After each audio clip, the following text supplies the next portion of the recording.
Live from the D&D studios in downtown Boston, it's showtime.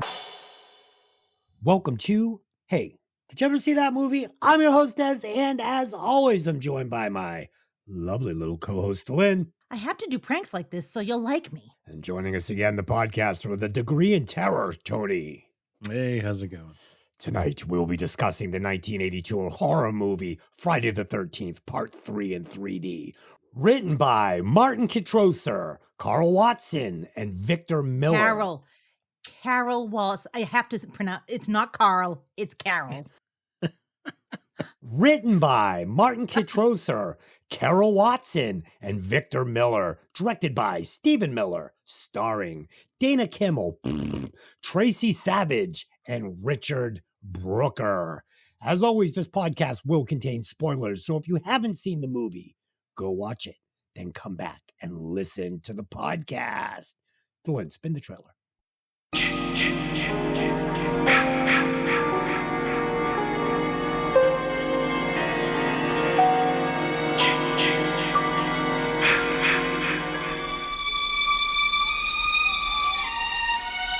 Weekends are a good time to escape to the woods. Unless the weekend begins with Friday the 13th. Because 13 is an unlucky number.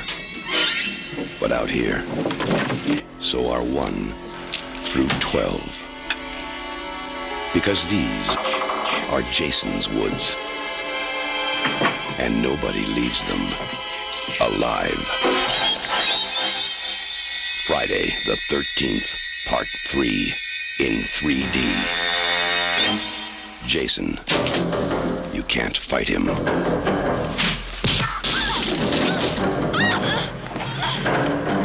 You can't stop him. And now, you can't even keep him on the screen.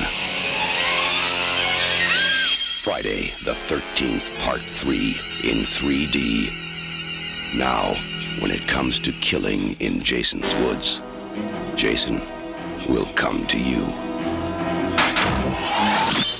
Friday the 13th, Part 3 in 3D. A new dimension in terror. It will scare you.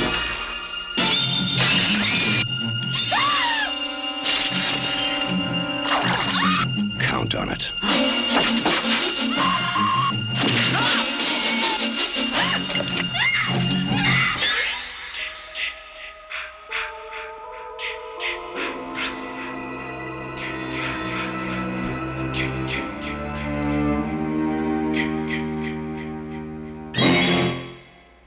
All right, please take a moment to like, subscribe, and comment if you're listening on YouTube or Spotify. And if you're listening on Apple, please leave the show a 5-star review. It helps. And if you would like to help support the show, head over to our merch store at vvr.printify, printify.me. Grab yourself a Hey Did You Ever See That Movie t-shirt or a Hey Did You Ever See That Movie coffee mug. And if you would like to see the merchandise before you buy it, head over to our YouTube channel, go into the short section, and you can see me modeling said shirt. On our next episode with Mickey and Tony 2.0, we will be discussing the 1992 thriller Basic Instinct, starring Sharon Stone's vagina and Michael Douglas. So be looking out for that one.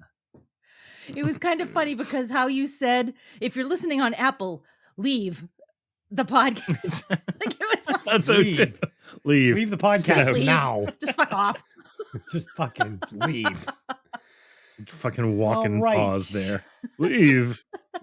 With a box office budget of $2.2 million and a box office gross of $36.7 million, this movie was considered a colossal success for the studio.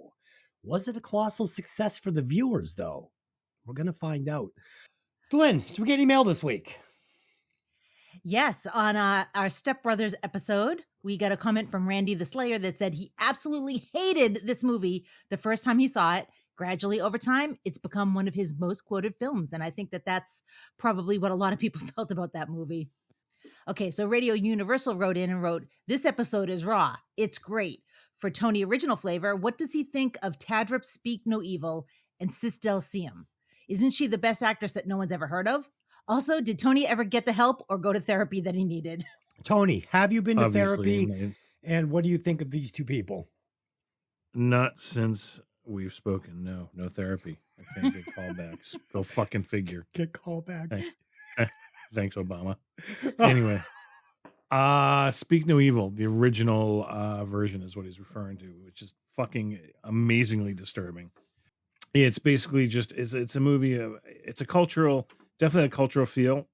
People act a certain way in different ways in different countries, obviously, and this one really played in the fact that this couple goes on vacation with their kid, and they meet another couple with their kid. Oh, I saw this. And he just they oh, you should come visit us, so they do, and then they get there and they're just terrorized for the entire time, and you're just sitting there ripping your hair out going, why aren't you leaving, for each time it gets more and more. So I mean, it was a great, amazing movie. Completely, the tension is amazing, but it's one of the most infuriating movies I've watched in a long time. Just going like, just guys, just leave, get the fuck, I don't care what threats are going, just leave. You had your way out, you had to go back for the fucking thing. No, don't, sorry, we'll buy you a new one. And they're dead. Yeah, I actually saw that movie. I thought it was fucking great when the little girl, the little mute kid takes the girl in and shows her the photo albums. Did you see the original or the remake? I saw the remake. Remake. The one with James McAvoy. Correct. Oh yeah, the remake. That very different ending. Oh, the original ending, all three of the visiting family die, and the two bad ones get away, and they steal their daughter and cut her tongue. Oh no shit. Oh yeah. Oh, it's a vicious scene. They do it in a car. And it's just wow. awful. But yeah, great, amazing movie. Thanks for the recommendation. Definitely send more in. I'd love to talk more movies all the time. So please let me know. Anyone has any questions, movies, actors, anything, I'd love to talk about. Horror related for sure. Tony, so do you think the original, do you know what year the original came out? It was recent. I mean, it's within the last 10 years. That's why having the American remake come out so soon after the original poked its head out was a little shocking, because it just as it premiered on Shudder, honestly, within year and a half to 2 years after it premiered on Shudder, it was announced that they're going to do the remake with McAvoy. And I mean, granted, I dug the remake. I mean, everybody in it was great. It's just different, very, very different, intense feel, because Americans handle things differently than Europeans. So the hardest thing to do with foreign films is put yourself in the culture and understanding that. Like watching a lot of Japanese movies, you watch like the old Hong Kong movies, it's all about honor. It's all about respect. It's all about you've disgraced me and my family by just saying one thing. That is a real thing. But in America, you're like, go fuck yourself. It doesn't matter. But putting yourself in those situations, you can enjoy a movie a lot more. And that's my snobby elitist cinema thing going on. So how does the remake stack up to the original? I would give the original a good solid 7.5. I'd give the remake about a 5.5. Oh, 6. wow. Because I would give that original. It's close. I give that remake. I thought it was fucking great, man. It's on the edge of my seat. And I was screaming, just fucking leave. Just fucking leave. Yeah. And then, they wait till it's too late and they can't leave, but they eventually do. Oh, it's kind of like when you ask somebody like, hey, I read Harry Potter. How's the movie stack up to it? Like, the movies are fucking great, but nothing reaches the book. I mean, you can't beat the source material. It's very rare that a remake beats the source material. I'll go Dawn of the Dead. I'll go The Thing. Those are the two that instantly come to mind. Remakes that beat the original, but that's it. Dude, I'm in that situation. We're in the car. We're getting away. The daughter's like, I left my stuffed bunny in there. I'm like, shut your fucking mouth or I'll cut your tongue out myself. We're fucking leaving. You're not getting your bunny. Shut the fuck up. Shut your mouth. That's how you parent. Okay. I have no kids. The hell you say? Okay. All right. Let's do some opening. Thanks for writing in, everybody. Please, more thoughts, more comments. And Please. So let's do some opening thoughts on this one. I will get us started. I have never seen 1 second of this movie or the entire franchise.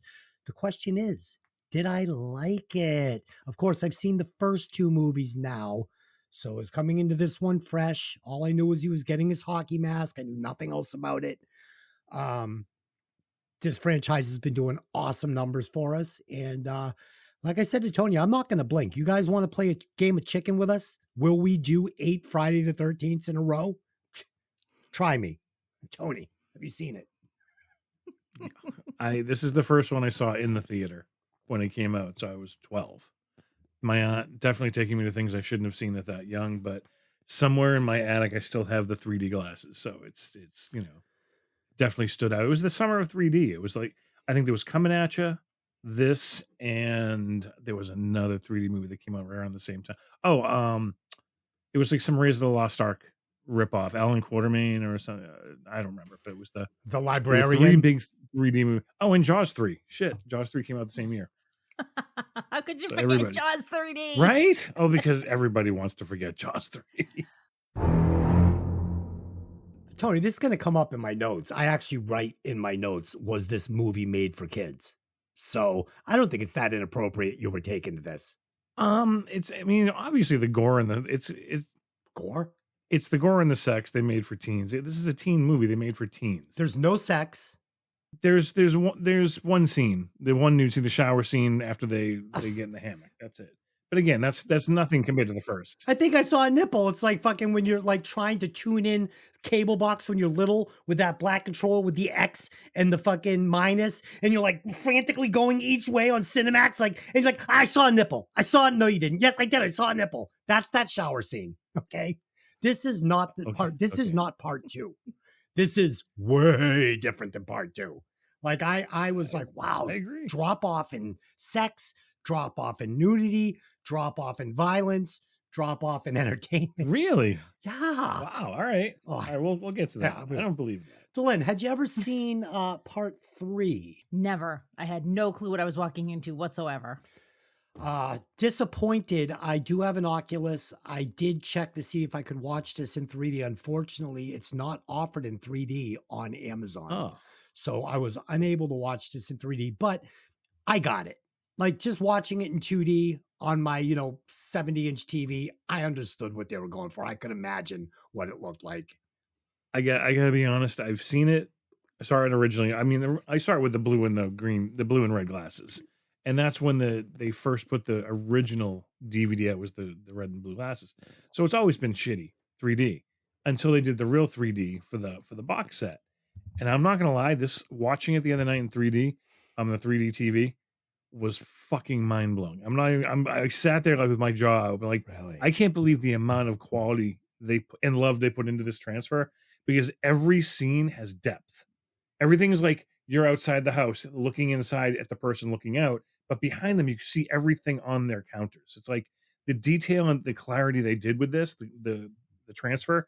If people are listening, get the box, get the Friday 13th box set that includes this, because it's just fucking perfect, beautiful transfer. Actually, that was a question I had for you, because that was the old red and blue 3D. And what did they do? They put it into what is it? Is it stereophonic or something 3D? I just know it is real 3D. It's what they've done. Real All 3D. the big movies, starting with the Marvels, really brought all of it back. But, Right. Stereoscopic, I think is what it's called now. yeah, you get the 2 different images. So yeah, they went back and just redid it, cleaned it up. For the Shout Factory did an amazing job. Their box set, not for nothing, the box set's worth the price. I mean, I think I got it on sale when it first came out for like $90, which is still a steal for 14 movies. And every movie looks beautiful. I mean, the first one, they really took the time with. The second one, as I said, they found that videotape of all the extra kills, included it in there, This one, and there's so many commentaries and makings of on this box set. It's just, it's I can't rave enough about it. And this is easily got to be the 6th time I think I've bought the series in VHS and then DVDs and then Blu-rays and then the special edition Blu-rays and now the box set. So it's like, I'm done. This is all I need. This is like the ultimate ideal. Until they come up with the next thing. We'll get to that after. The best 3D that I've ever seen in my life was at Disney when I saw the Terminator show. And they gave you the glasses. You go in, they do like a little show on the stage, a little shadow screen thing. And then they have the 3D. And it was like, I felt like it was like I could reach out and touch these things. It was amazing. And this was probably back 96, maybe. Mm-hmm. It's a long time ago. It was really good, though. It's really good. Okay, let me give you a little synopsis on Friday the 13th, Part 3 in 3D, even though I saw it in regular vision. Jason Voorhees stalks a group of friends who have just arrived to spend the weekend at a cabin near Crystal Lake. Always a good idea. It's on the brochure. Delynn. Oh, it's on the brochure. Oh, actually, it's funny. So the my co-host Lisa over at Violent Vinyl Radio, check it out if you haven't listened to the show yet. She is on vacation at Camp Crystal Lake. It's not actually Camp Crystal Lake, but it looks just like it. Her and her friends rented an Airbnb by a lake, and she sent me all these pictures of it. And I sent her a meme of Jason that says, "Oh, how interesting." I said, "Watch out for Jason Voorhees." She never replied, so I think she was probably just like, "Fuck you, idiot." All Either right. that or Jason got her. One or the other. Either that.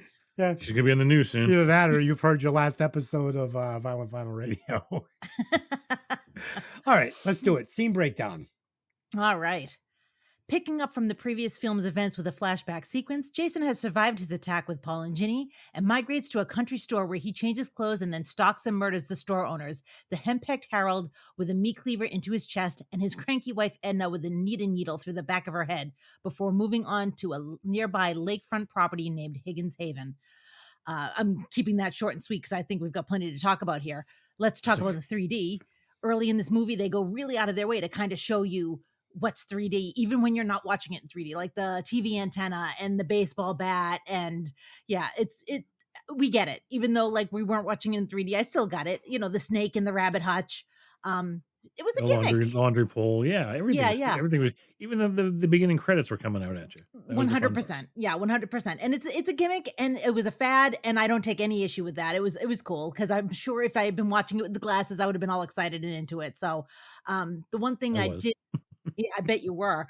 The one thing that I wanted to wonder was Edna like some sort of child bride? Because like the age difference here felt really weird. So weird. And like I also thought it was really weird that Harold pooped his pants because of a snake. And it's just he fucking didn't wipe, didn't flush. Like this guy. I couldn't wait to bring that up. The man plops the most awful sounding poops in the toilet. No. And he just stands up, pulls his pants up, and just continues his day. Like the itching that must be going on there. I can't even know. Tony. And then he's a dead fan. Also, they just splash patchouli on their shit. Oh God. And then also that whole thing, he's in the store and he's opening up products and eating it and putting it back on the shelf. I was like, this is the days before there was a seal, like do not eat if seal has been broken. There's no seal. Oh yeah. There's 82. Jesus Christ. That was right. All right. So right away, like I said, I'd never seen this before. I hit play and we start off with the last kill, just like in part 2. And it feels a little like part 2. Get this fun scene of them driving by in the van, looking down. They're going to see the girl. Unfortunately, after this point in the movie, we don't get anything that resembles the first 2 movies. Like nothing. All the great characters that we talked about in the last movie were like, oh, these characters jive. These kids feel like they're in love. These characters are really just deep and work well. Gone. The magic, the flow that we got in the first 2 installments, nowhere to be found.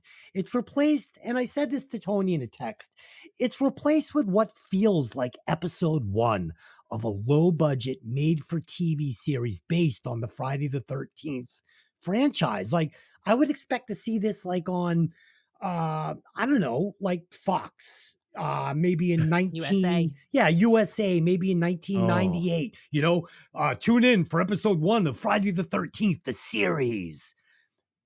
Bad acting, janky storylines, weird characters. Like this just is not what we got in the first episode, this classic horror vibe. See, the funny thing that everything you just described was actually the Friday the 13th TV series that was on. I believe that exists. Fox. That exists. Yeah, I think it went 3 or 4 seasons, but it wasn't about Friday the 13th. They just called it Friday the 13th. It was Roby, who was a musician in the 80s, another guy, and like the Giles character who owned a antique store full of haunted items, or they're just tracking down all the haunted items from this store. That's the series. Every episode is a different item they're tracking down. So it was weird. It was badly acted. It was pretty terrible. It's got a cult following now, but I never liked it because it's not Jason. But that sounds just like this movie, Tony, because there's like long stretches of this movie, especially like the first hour, where we're not getting a lot of Jason. We're getting a lot of jump scares. We're getting a lot of misdirection. Is this Jason's? It's like there's moments where I just forgot I was watching a Friday the 13th movie. I thought I was watching like a. We'll get to it. Well, I mean, we're talking about it now, though. I mean, I think you're right. I think that the first one, you slowly learned about characters and you got to know them intensely in a really short amount of time because the writing was so good. This one, here's a van. It's filled with different cast of characters. None of them look like they should hang out with each other. It's just, and everybody is a bad actor. Yeah. Their line reads are bad. Their facial expressions are exaggerated. And they just have no charisma at all. No. Don't get me wrong. And the thing is, I love this. I love part 3. Part 3 is like third or fourth in the series for me. I love it. But I got to call a spade a spade. I mean, this one, watching it the other night, I'm like, Jesus, like, who hangs out with Shelley? How did Shelley get into this group? I know he's his roommate, but it's like, obviously they're not in college. But because they were like 42, it's like, come on. But what's funny about you saying that is Shelley is the only character that would have fit into the first 2 movies. He's the only one that has a Friday the 13th first 2 movie vibe to me. He's a real person. He feels real world. He's a decent actor. He's the Randy of the 80s. Is what it was. Randy from Scream. Yeah, Yes. he's faking people out. He has the information that other people would kill to have, literally. And he's the one who's hands the mantle over to Jason, gives him his hockey mask. I mean, it's just, Shelley is awesome. I love Shelley as much as if I had a friend doing that to me, I'd fucking hate him too. Cause I'm like, dude, it's tired. This is why girls don't like you. This is why guys don't like you. This is why no one likes you, because you're a pain in the ass. Just be normal, Yeah. But I dug him. But he has actual story. He has something about him, whereas everybody else is so one-dimensional. And he's a decent actor. I mean, he's at least he's delivering like a B+ level performance, where the rest of these are giving me like a C-, like after school special performance. Like, it's fucking bad, man. And the first 2 movies immediately, we're at Camp Crystal Lake. We've got this is the lore of it. We've got spooky music, spooky shots. We've got Jason. None of that happens. We're looking at like freaky biker gangs before we ever even discuss Jason. Because we had him in the beginning scene. Oh, come on. That whole, I don't know. I think I as terrible as those characters were, as bad as the acting was, their choices are terrible. Everything about us there. We got some great Jason shots, billowing behind the sheets, walking into the shadow just as you're about to see his face. There was some pretty intense stuff, and it gave you what you needed to start the movie. Was it part 2? No. Was it part 1? Not even fucking close, Tony. But it's set. This is where we are as the universe we're in. But I agree. Yes, but we're in the universe that's a completely different feeling universe, and it's the same day in the same town. That's a problem. This is but different director. I know, writers. but you're trying to. That's what kills me about series like this. But actually, this is the same director. This is Steve Miner. Steve Miner. It's Steve Miner, but he had less to work with because obviously the script was a lot fucking more terrible. Right. And the studio was all up his ass about how we're going to make, it was basically the time when all the censoring started up. So he was wondering, what the hell am I going to be able to get away with? I don't know what he was thinking as far as the casting choices go. That's not his fault, but whatever. But the problem is you're delivering this movie to me in the third installment and telling me it's the same day where I left off. This doesn't feel like the same town. This doesn't feel like the same story. Like, sure, we get a couple of like Michael Myers shots of Jason standing behind. And that's the other thing. This killer is no longer a deranged, animalistic maniac. He's now Michael Myers. His energy is low. His kills are different. He's calculated. He's moving differently. He's killing differently. Part 2, we get these like wild attacks in the woods where we're getting this, this shot from across the cabin, and we'll see him bum rush a guy, and there'll be this animalistic fight for their lives on the floor. We're getting none of that here. We're getting like a hot poker, like, just stand there. I'm going to put it in your stomach. He does it. There's no scream. All right, you're dead. You've been cauterized. Lay down. Move on. Like, low energy, man. Different fucking killer. This is again why you shouldn't smoke when you're watching the movies, because it's just, you're wrong. Everything about what you said is wrong. Yes, he's calculated because they're developing this character. It's not just a fucking hillbilly with a weird eye. You know what they've done in this one. And I said, it's funny. I watched it with a friend the other night, and we both acknowledged this is the only movie. I mean, granted, we saw one scene of it in the second one. This is the only scene Jason runs. After 4, he turns into Michael Myers because he's setting things up and whatever. That's the way they wrote the character. This one, I'm sorry, he's chasing her. He's running after her. She hits him like half a mile back. It's stuck on the bridge. That motherfucker is there in 5. Yeah, is so fast. But Tony, and they show him running. But Tony, this is the fucking final act of the movie you're talking about. And it's the first time we get any action in this movie. And unfortunately, they just go right back to the well where he's getting his ass whooped by a teenage girl. It's the only time it feels like the first 2 movies. But we're way ahead of ourselves here. But I just wanted to say, like, those first shots of Jason standing out by the laundry just really felt like Michael Myers standing next to the bush. It's like these just felt like Halloween shots. It felt like Michael Myers. Just put a white mask on him and a gas station suit, and it's Michael Myers. I 100% disagree. No, we'll get this is the craziest that we've seen Jason until we see the remake. You're gonna shit yourself when you watch that. I can't wait. Okay. So next, Delynn, like you said, we're gonna get the credits. And again, this looks and sounds like the credits you get at the beginning of an episode of like Wonder Woman 1979.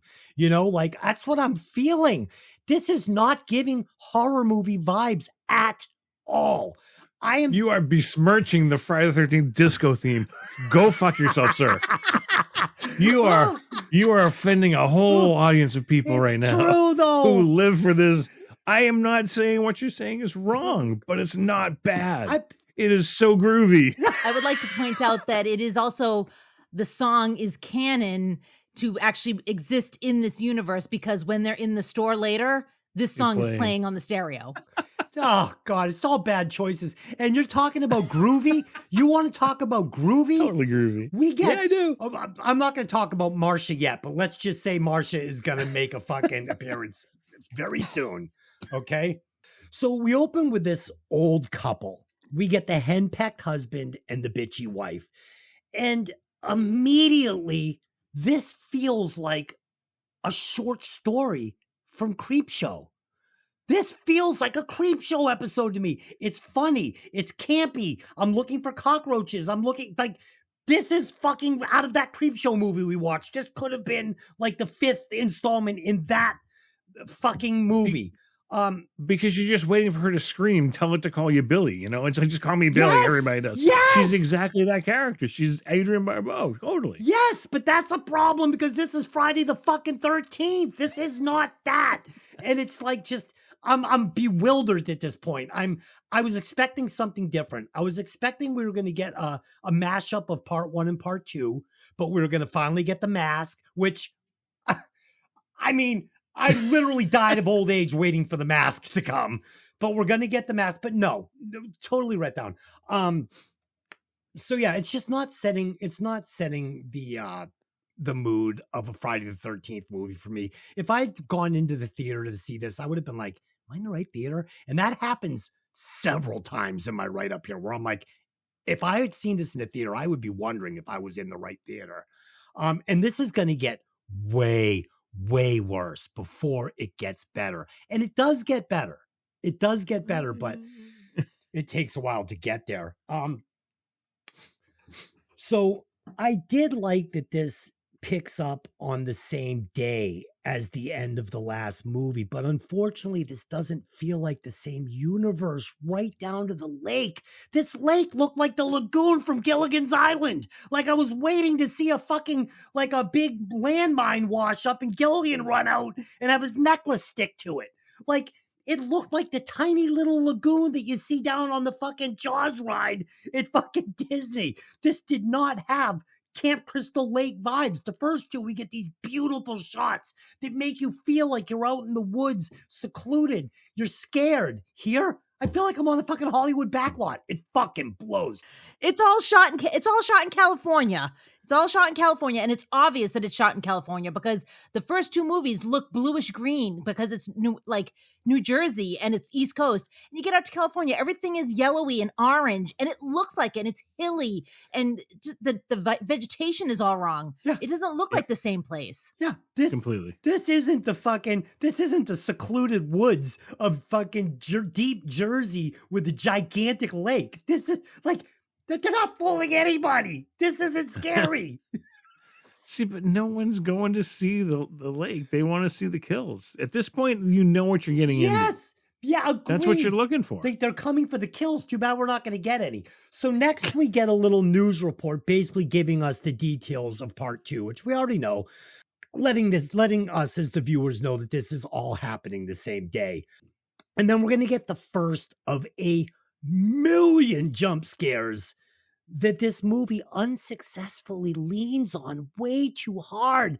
This whole movie is made up of bad jump scares with almost no murder between them. We also get this shot of a snake jumping out at the husband. I could see the string from across the street. It is fucking unforgivably bad. I looked at Delynn and said, "Did you just see a fucking string?" She goes, "I did." We were laughing out loud. Now, I'm not angry at this movie like I get angry at some movies when they suck. I'm laughing. I'm feeling bad for it because I felt like the third installment of Friday the 13th should have been really good. And what we got was this, but it's so bad and so weird. It didn't make me mad. And finally, we get the first kill where Jason whacks the husband with a cleaver in the chest. And I've never seen a stiffer kill in my life. The way it's shot and the way it's executed, it's like, okay, shot of Jason, stiff, hand up, hand down, axe in chest, cut, we got it. Look great, guys. We'll pick it up again at 10. Like, it's not good. Then the wife gets the knitting needle in the head, and it's fine, but it just didn't have the flavor of the first two movies. I feel like I'm in the wrong theater. I'm just going to say that they did fake me out. That little jagged piece that was sticking out that the rat ends up coming out on, I 100% was like, oh, he's going to push him back on that. And then he didn't. And then she went in there and I'm like, oh, he's going to push her back on that. And you're going to get the thing coming out of her chest. And and they totally faked me out. It didn't happen. You know what would have been awesome if that happened, right? And then the mouse came out through the Then wound. the rat came. Ate through her head. All right. The new album by Viper Ash. Oh, that's awesome. Anyway, yeah. I mean, the thing is, it's so hard. I love this movie. I'll spoil that right away, but I think a lot of it is nostalgia. Sure. And I can't. It's hard. And there's to nothing defend wrong with anything that. you're saying. Like everything you're saying is unfortunately 100% right. But again, I'm on for the ride because it's Friday the 13th, and I was 12 and I was loving it. And I watched it the other night. And I'm the 12-year-old again, watching it, laughing at the strings. When he pops his eye out like a friggin' rubber, ping pong ball, and you see the string on that and the terrible fakeness of it. It's like it all works because, again, I think I'm looking through this with the nostalgic eyes. But everything you're saying, unfortunately, is 100% right. See, Tony, I'm not the horror guy, right? You know I'm not, and I get uncomfortable when I watch like really dark horror, like the scary shit, you know. And the first two Friday the 13th were not very scary, and I really enjoyed them because they were diet horror, and it was fine for me, and I enjoyed it. And the second one had tons of sex and great characters. So I thought the first one was good. I thought the second one was better. We're going from the 70s into the 80s.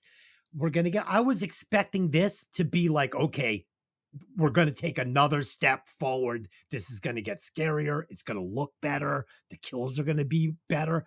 And now we're getting strings and rubber eyeballs and fart jokes and weird fucking motorcycle. I mean, so it took me off guard. I'm not saying I hate it. I'm just saying I wasn't prepared for what I was about to see. That's all.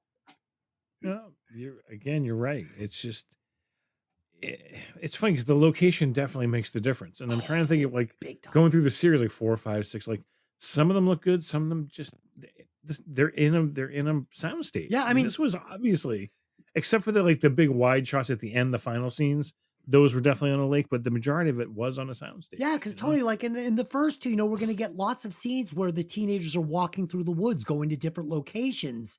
And it feels so like God, like Blair Witch, like I don't want to be in these woods, with a maniac. And in this one, and the lake was lakey. Yes. Versus this was like a weird, yucky pond No, that but- I wouldn't swim. Like everyone's like, let's go swimming. I'm like, are you nuts? No way. No, it's 4 feet of mud. And then when we do get these shots, like where we get these exposition dumps in the woods, like between, two characters, it's just a tight shot because they're not really in the deep woods. Yeah. I don't know. Yeah, the two kids walking in part 2 when they walked from like the counselor training area over to Camp Blood was like you felt like you were in the deep woods when you saw the lake through the trees. It was like it was a real location, and this just it was crap. Like, keep going. The next day, 18-year-old Chris, who we find out later was attacked by a mysterious disfigured stranger in the woods near Crystal Lake 2 years earlier, returns to the property with her friends, pregnant Debbie, Debbie's boyfriend Andy, dim-witted prankster Shelley, Vera, and stoners Chuck and Chili. After meeting Abel, an inebriated religious fanatic derelict who warns them to turn back by brandishing an eyeball at the gang, the kids meet Chris's country boyfriend Rick at their destination, Higgins Haven. Chris intends to face her fears, however, none of her friends know that an unmasked and reclusive Jason has taken refuge in the barn to recover from his wounds. Chris is distant from Rick, still uncomfortable with a memory from 2 years ago, culminating in an ill-timed prank from Shelley, who puts a fake hatchet and blood on his head, upsetting Chris. First of all, like Tony said, these people do not look like they should be friends. And she's driving this shaggin' wagon with like Led Zeppelin and Dead stickers on it. And she just doesn't feel like that. Like she looks like she'd be driving a Volkswagen Rabbit. Like she's a Madonna Sheila E. fan. She's like it's a very strange mix. And like, how are all these people friends? How do they even know each other? Like I can see her and Debbie, but like everybody else, it just doesn't seem to vibe for me. And second, I have a bit of trouble understanding why a proven winner, and winner, quote unquote, because this is Friday the 13th. It's not like we're talking, terms of endearment or anything here, but you had a bigger budget this time than the last two, and they've chosen these actors and they're not great. That's not saying that everyone's terrible. No, they are. But the leading girl, the girl who plays Chris, she's going to be our final girl. She's just really not good. She's really not good. And especially after Alice and Ginny, I found both of them really good. Yeah, like I enjoyed them, and I did not enjoy her. This girl irritated me. I mean, I get that they put a bunch of budget into the 3D of it all because 3D was expensive back then to do. But I mean, I think you could have even switched out the actress playing Debbie or Vera to play Chris instead, and you would have gotten a better performance out of either one of them, honestly. Delynn, you nailed it on the head, though. You're going into part 3. The movie is now a proven winner. It's outperformed its budget twice by a shitload. And this is what they give us. And the problem here is the 3D because they leaned on it. They're like, well, the writing isn't great. The acting isn't great, but we got 3D. No, take the fucking 3D out. Give me way better special effects and a couple of good actors. Dude. So let's start here with the teenagers. So we meet our teenage victims. And again, this scene at the girl's house picking up the friend has no business in a Friday the 13th movie. No business, right? We're going to see the fucking mystery machine. This is the shaggin' wagon, like you said. It has a ridiculous amount of pot smoke pouring out the windows. When I say ridiculous, I mean comically funny to the point where I check tape, okay? I check tape on the first Cheech and Chong movie where they're driving down the street smoking the giant fucking joint that's a quarter pound of weed and there's smoke pouring out of the windows. That was meant to be campy and funny. There is more smoke coming out of this van's windows. Is this a comedy? No. The actor, it's funnier than the Stone Age, I'll tell you that. Dude, listen to me. This scene can't be allowed in the movie. Like, sure, have a little smoke coming out of the window. Open the door. It's kind of smoky in there. I get it. These are stoners. They're smoking weed. It looked like the van was on fire. Which is why they said that. So why are they setting the mood of this fucking Friday the 13th movie with obvious campy humor? I don't get it. Tony, I don't get it. That didn't bother you. Because they're playing to teenagers, and teenagers were idiots. I know, but this is the kind of stuff. Oh, they're getting stoned. but the joke works cool, without the fucking the pipe bomb worth of smoke coming out of the window. They had a budget. They want more smoke. Had a What do you smoke want? machine. I don't know. They had a fucking smoke machine. Get their money's worth out of the smoke It was machine. fucking retarded, dude. If mean, like with the amount of smoke right. coming out of the crack of those two side windows, if they opened up those back doors, you would see nobody in there. Right. It's just I want to go back to the characters Please. themselves. All right, just because we got her country boyfriend who's 52. All right, I don't know why he's like he's getting AARP ads every third month, and he's waiting for this 21, 22-year-old girl. It was just creepy vibe. So and he just all he focused on is like, I really want to take I don't want to take a cold shower. I don't know how long it could last this way. I'm like, oh, fucking don't be a dick, and maybe she'll fucking want to do something. But it's just he was creepy. I really was bothered again watching these as an adult. You could see where it's like that doesn't feel good. No, it feels dirty. It didn't. And then you get Vera, who's I want the backstory. What was she arguing with her mom about? The mom didn't want to let her to go. Nothing. So she was like, all of a sudden at least we got the Spanish person who looks like someone from LA. It's all right. What it is. But again, then you got Chili and Chuck, the stoners, who look like they're mid 40s. Yeah. I know smoke takes a lot, ages, not that. I mean, he had gray in his beard and stuff, and he's supposed to be like, 22, 23? It's just the casting was fucking awful, and their performances were even worse. Yeah.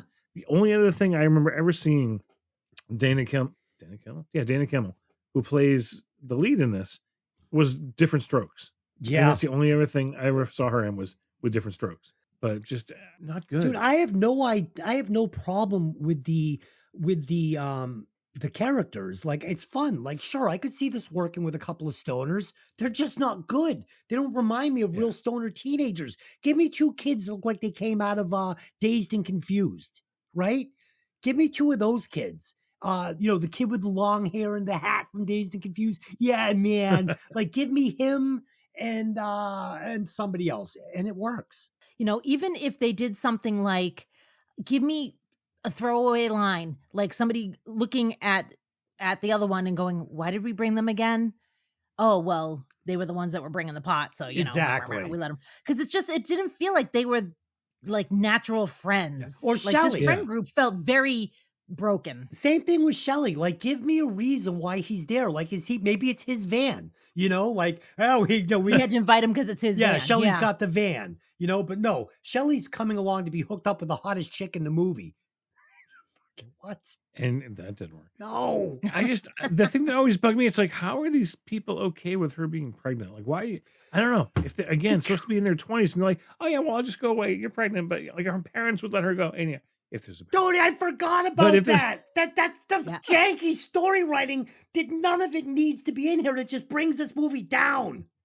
It just it's brought up when it needs to be like, whoa, we would be an hour further if we didn't have to stop every 5 minutes. Well, pregnant people have to pee a lot. Like, oh, all right, we have this. And it's like she's not showing because they show her in a bikini later, and so it's like there's no baby pressing on her bladder at that point. Come on. If you're going to introduce a pregnant teenager, then Jason has to stab her in the stomach so we all go, oh. Said the same thing the other night. I'm like, did he just kill two or did he kill one when he killed her? No. But the thing is, what made me laugh again, the odd joke is she's in the shower. Boyfriend comes, hey, do you want a beer? Yeah, go ahead, give me a beer. Dude, you're pregnant. First thing went through my head. That's showing my age right there. Is the first thing I thought when a naked woman is in the shower.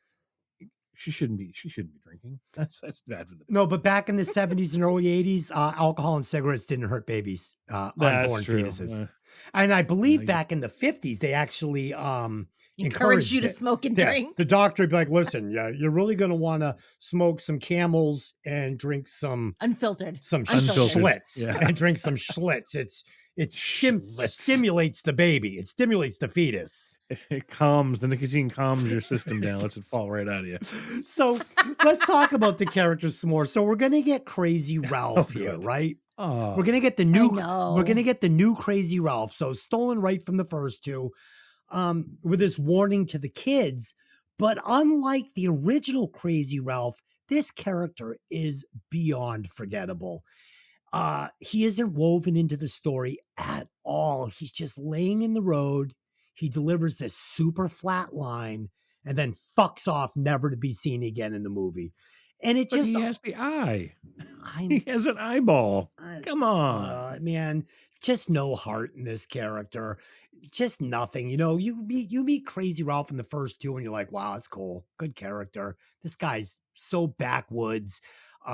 He could have been one of the cousins from Deliverance that like corners, you know, squeal like a pig, boy. So this guy just feels like a dude they were like, you know, went down to Skid Row in LA and like, hey, you want to be in a shot of a movie? Yeah, sure. Just terrible. No acting chops. And now we're going to get the first of many is this Jason misdirections that just don't work. We see Rick from behind looking out the window. We hear the music, right?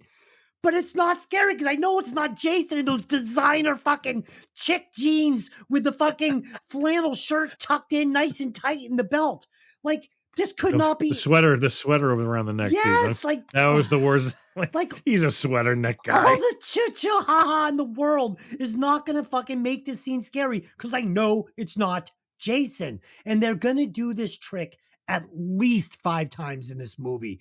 And it just gets worse every single time. Oh my God. I mean, Tony, yeah? Yes, until it actually is Jason from the barn. Because there are a couple of scenes where they do it with Jason, and the cool thing is you actually catch glimpses of him, like as he's ducking in the barn or he's closing the door. You see the sort of weird face that they've given him this time through, and that's the fun part. But you're right, there's way too many like the musical sting to try to make you jump, and we're used to it at this point. I mean, we're way past the age this was fun.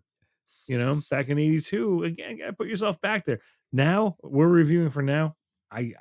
You're legitimately correct in everything you're saying. He was able to find some new clothes and he clearly had some like skull reconstruction, had his face worked on a little bit. He's looking better. He's not looking quite as sloth in this.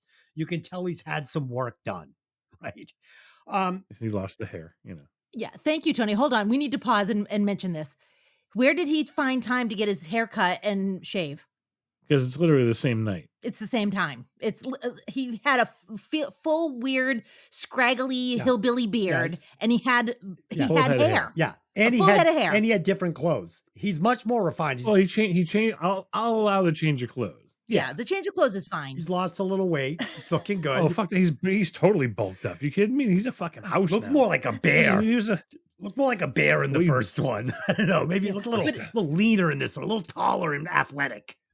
Yeah, but I definitely was like, wait a second. He had a full beard, like that hillbilly scruffy beard and the full head of hair. And now he's like just a deformed pinhead. Yeah. I'm like, what? And in the first one, he's running around in the woods. And in this one, he's like standing behind sheets and then stepping off into the darkness. Like, this is a different killer.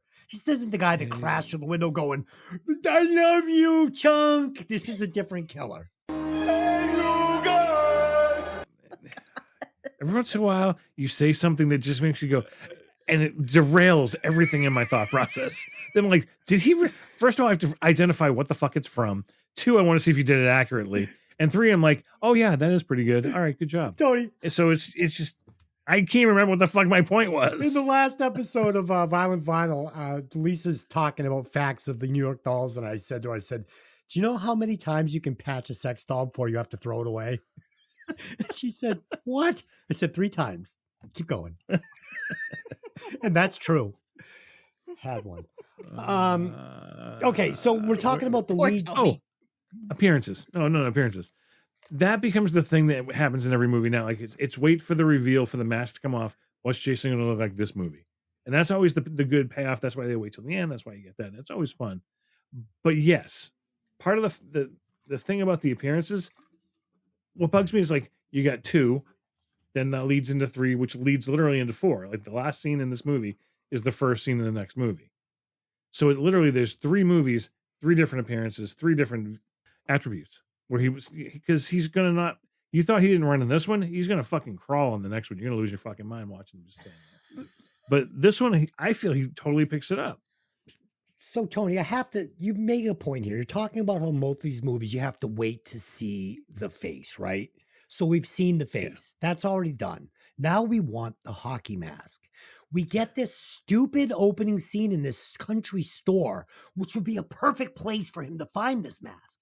He goes in, he viciously murders this old couple and finds the mask, finds some clothes, and perhaps fucking even a pair of fucking scissors, and he's off. He can fucking cut his hair, he can cut his beard. We can see that off screen. It explains why he looks different. And then maybe we even see him kill somebody with said pair of scissors. And he's got the mask right from the jump. Now we've got Jason in a mask. No. And we're in a Friday the 13th movie. So the lead character, Chris, the girl. This girl talks with the same cadence, the same voice, the same mannerisms as the actress that played the original Marsha Brady, to the point where it was so distracting to me. All I could think about was, I cannot fucking believe how much this girl sounds like the original Marsha Brady. Only McCormick, I can't remember her first name, was a way better actor than this girl. Maureen McCormick, exactly. Way better actress than this girl. But I mean, go back, check tape, Tony. You'll be like, holy shit, he's right. It's exactly like her. Even my own father knew I wouldn't be popular. I hate high school. I hate it. No, I'm thinking of her little speech. Yeah, you're right. It's crazy, dude. You close your eyes and it's Marsha. It's insane. And finally we get a fake out with Shelley's fake axe in the head. And this was one of the better looking kills in the movie. It looked decent when they open up the closet. I'm like, that looks pretty good. And then he pulls it off and I'm like, wow, that was simple. Like, it looked deceivingly good for how cheap the prosthetic was. And I liked this character. He felt like a real person. He was entertaining to me. When he talked, I wasn't distracted by how bad he was. I didn't hate the character, but he is surrounded by paper thin characters with zero acting skills and terrible line delivery and terrible lines to deliver, to the point where this starts feeling campy to me. It's almost like a campy spinoff on the first two movies I just watched. Problem. I mean, I don't have problem with camp in my horror movies, especially teenage, summer camp slashers. I don't have a problem with camp. I do have a problem with being so distracted by bad acting that I'm not enjoying the movie. I like camp too, but I like when it's presented as camp right from the get. If I'm starting to be a young fan of the Friday the 13th franchise after seeing the first two, and then I walk into this, I am wildly disappointed when I leave. Like, wow, what are they doing to my franchise? Fuck. Right. You're going to be so sad later in the series. But it sounds like I'm hating this and not having fun. I was laughing and having a really good time with Delynn. It was funny. I'm like, I don't hate this. This is not upsetting me to where I'm like, fuck, I don't want to watch the rest of the movie. I couldn't wait to see what was going to happen in the next section. And I was not disappointed at all. See, and that's why I like it. I mean, that's why I like most of the series. There are 3 that I just can't watch anymore because I hate them so much. They're so bad. They make no sense, and I just don't like anything. And this isn't one of them? No, I can't wait. I'm telling you, dude, I can't wait. It's gonna be awful. I can't wait. As I said, this one's very nostalgic. It's from, again, 82 was the big year of everything. I mean, The Thing, you had Evil Dead. Either way, 82 is one of those big landmark years. This coming out kept the stage going for like the future. You know, with 84, you started to see the originals, and The Empire Strikes Back was 82. So you have these big budget movies. Friday the 13th was now a franchise. They knew they were going to keep going as long as this one made money, and each one kept making money further and further. So I mean, but the director was teed up, man. Like, just don't fuck it up. You got the first two. Like, just keep the story rolling, brother. People like it. It's like, just don't fuck it up with fucking stupid shit. You got a huge budget. Fuck. I mean, that's the thing. It's like, if you look at what the situation was, what the script was, Was it a great script? No, but the script was suitable for what he was trying to shoot.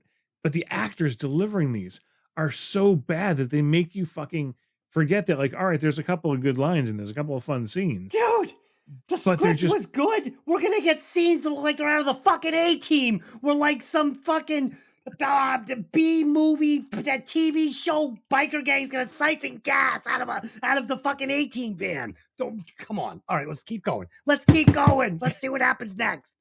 Meanwhile, Shelley and Vera go shopping at a local supermarket to get food and supplies in Rick's car when they get into trouble with a 3-person biker game called the Black Widows.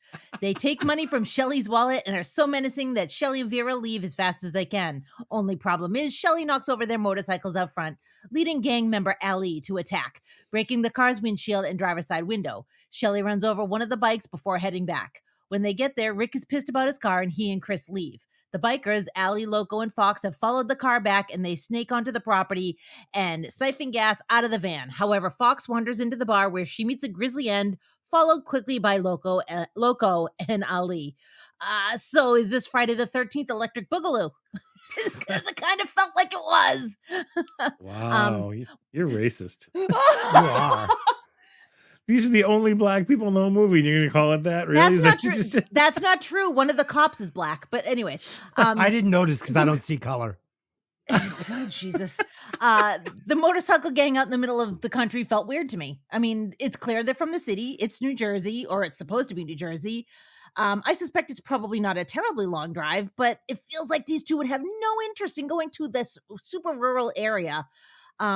That being said, I didn't have a problem with them being there. It just kind of turned into like this nothing burger, and it almost felt like he was like padding Jason's numbers. A nothing burger? This felt like I went to get a cheeseburger at a local stand. Like, hey, have you tried the new triple pizza burrito burger that we invented Saturday? It's got everything in it. And you try it and you're like, this fucking tastes bad. I should have just got the cheeseburger. Like, here, just give me the kids. They go into the fucking store. We see Crazy Ralph again. He stumbles out. I told you, kids, witchcraft is in the air. Y'all gonna die. Like, give me that. Just go back to the well. They get their Slim Jims. They go back. Fine. That's not what we're gonna get. So first of all, we get this scene where Chris and Debbie are talking in the woods, right? It's another tight shot. They're not in the woods. They're on a Hollywood set. It's distracting. She says, there's 8 of us. If we stick together, nothing will happen. She's from there. She knows the lore of the murders. She knows the Camp Crystal Lake killer is known for killing large groups of teenagers. And even with this information and this information dump where she says, if we stick together as a group of 8, we'll be fine, they immediately fucking break off into groups of 2 and never hang out together again. So why even introduce this exposition into the fucking movie? Delynn, you talk about this scene in the fucking store. My God, my head is spinning. This is where the story wanders into unforgivably bad territory that has no business being in this already fucking janky, weird version of Friday the 13th. Shelley, Chris, and Debbie drive into town to go into a little country store. Great. I love it. It finally feels like, yeah, maybe we're in the country. It doesn't look bad. Suddenly, I am watching a deleted scene from The Warriors as they are confronted by this 70s jive-talking city street gang that looks they were like they were dressed in like the costume area of some Hollywood soundstage. And they're like, oh, I don't know, throw a bandana on this one, tie something around his, like, yeah, it looks good. They're a biker gang now. The music is straight out of a fucking Sega video game, like Contra or something. Like, this is insane to me. It's insane. It makes no sense. Pair all that with the bad acting, and this is so bad and out of place. I literally don't even know what to say. Like, how this made it into the movie, how they didn't screen this and say, no, we need to get these 4 characters out of this movie. This doesn't work. It derails this whole thing. Tony, please agree with me on this, please. Dylan's right. They did put them in there to pad the numbers that you needed. And honestly, they added to their deaths with a good. I actually like their deaths pretty well. But no, you're 100% right. It's. I mean, the whole scene is worth it just for is this your rubber? Oh, It's God. it was just, to say, again, watching it the other night, it was just like spot the fad. Like she throws the wallet, he misses it. It's a Velcro wallet. Oh my Yes. God, it's a Velcro. The Velcro. I had wallet. one. I think And then- it had like ACDC Oh, yeah. on it or something. Again, we all did in 80, 82. It was great. Yeah. Mine had Van Halen on it, so I get it. In the rainbow print. Yeah. But no, I mean, the acting does ruin it. Again, when she steps in the wall and we go up the boot and we see it's like boot leading to fucking spandex. You can't ride next to a hot engine with spandex. That's just not going to be good. It's like it was supposed to be fake leather, but it's like you're right. I feel like what you said is the most accurate thing you've said all night.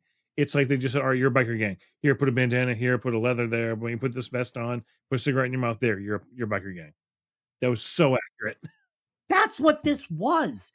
This is not that classic horror we got in those first two movies. It's a fucking joke, man. It's a They're fucking rejects joke. from Streets of Fire. This is a fucking joke. Oh, see, I was going to go every which way but loose together. Even- Was it the Black yes. Widows? Oh, They're not it's good. crazy. Then they run out, Shelly and the girls, and they jump into the little yellow fucking VW bug. Shelly's like a young Gabe Kaplan here.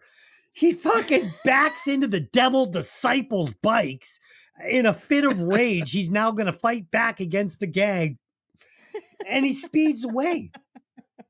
I don't even know. I don't know, man. I don't know what to say. It was entertaining. I was laughing out loud. I was having fun. I was feeling sorry for the Friday the 13th franchise. I wasn't mad. I wasn't mad.